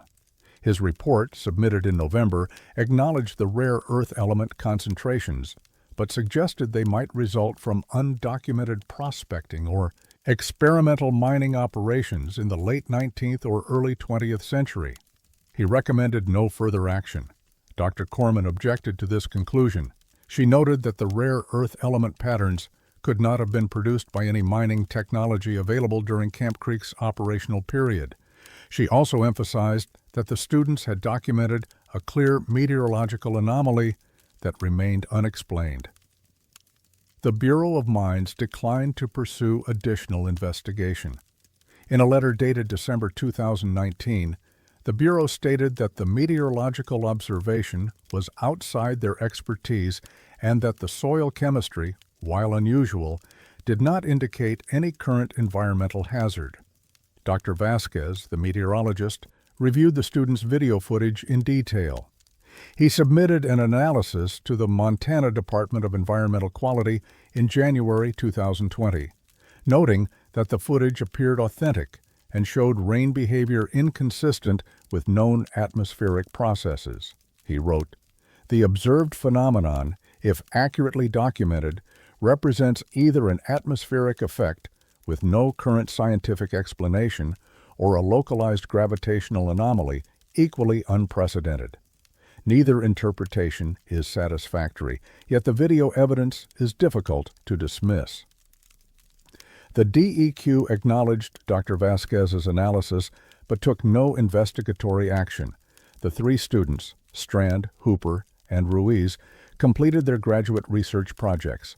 All three included references to the Camp Creek observation in their work, but none focused their thesis on the anomaly. Strand completed her degree in 2020 and now works for an environmental consulting firm in Seattle. Hooper and Ruiz finished in 2021 and are employed in Montana's mining industry. None agreed to interviews for this account. Dr. Corman attempted to publish a paper on the Camp Creek findings in 2020. The paper was rejected by 3 different geological journals. Reviewers noted that while the soil chemistry data was interesting, the meteorological claims were inadequately supported and fell outside the scope of geological research. The video footage from July 19, 2019, remains. It has been examined by meteorologists, physicists, and atmospheric scientists.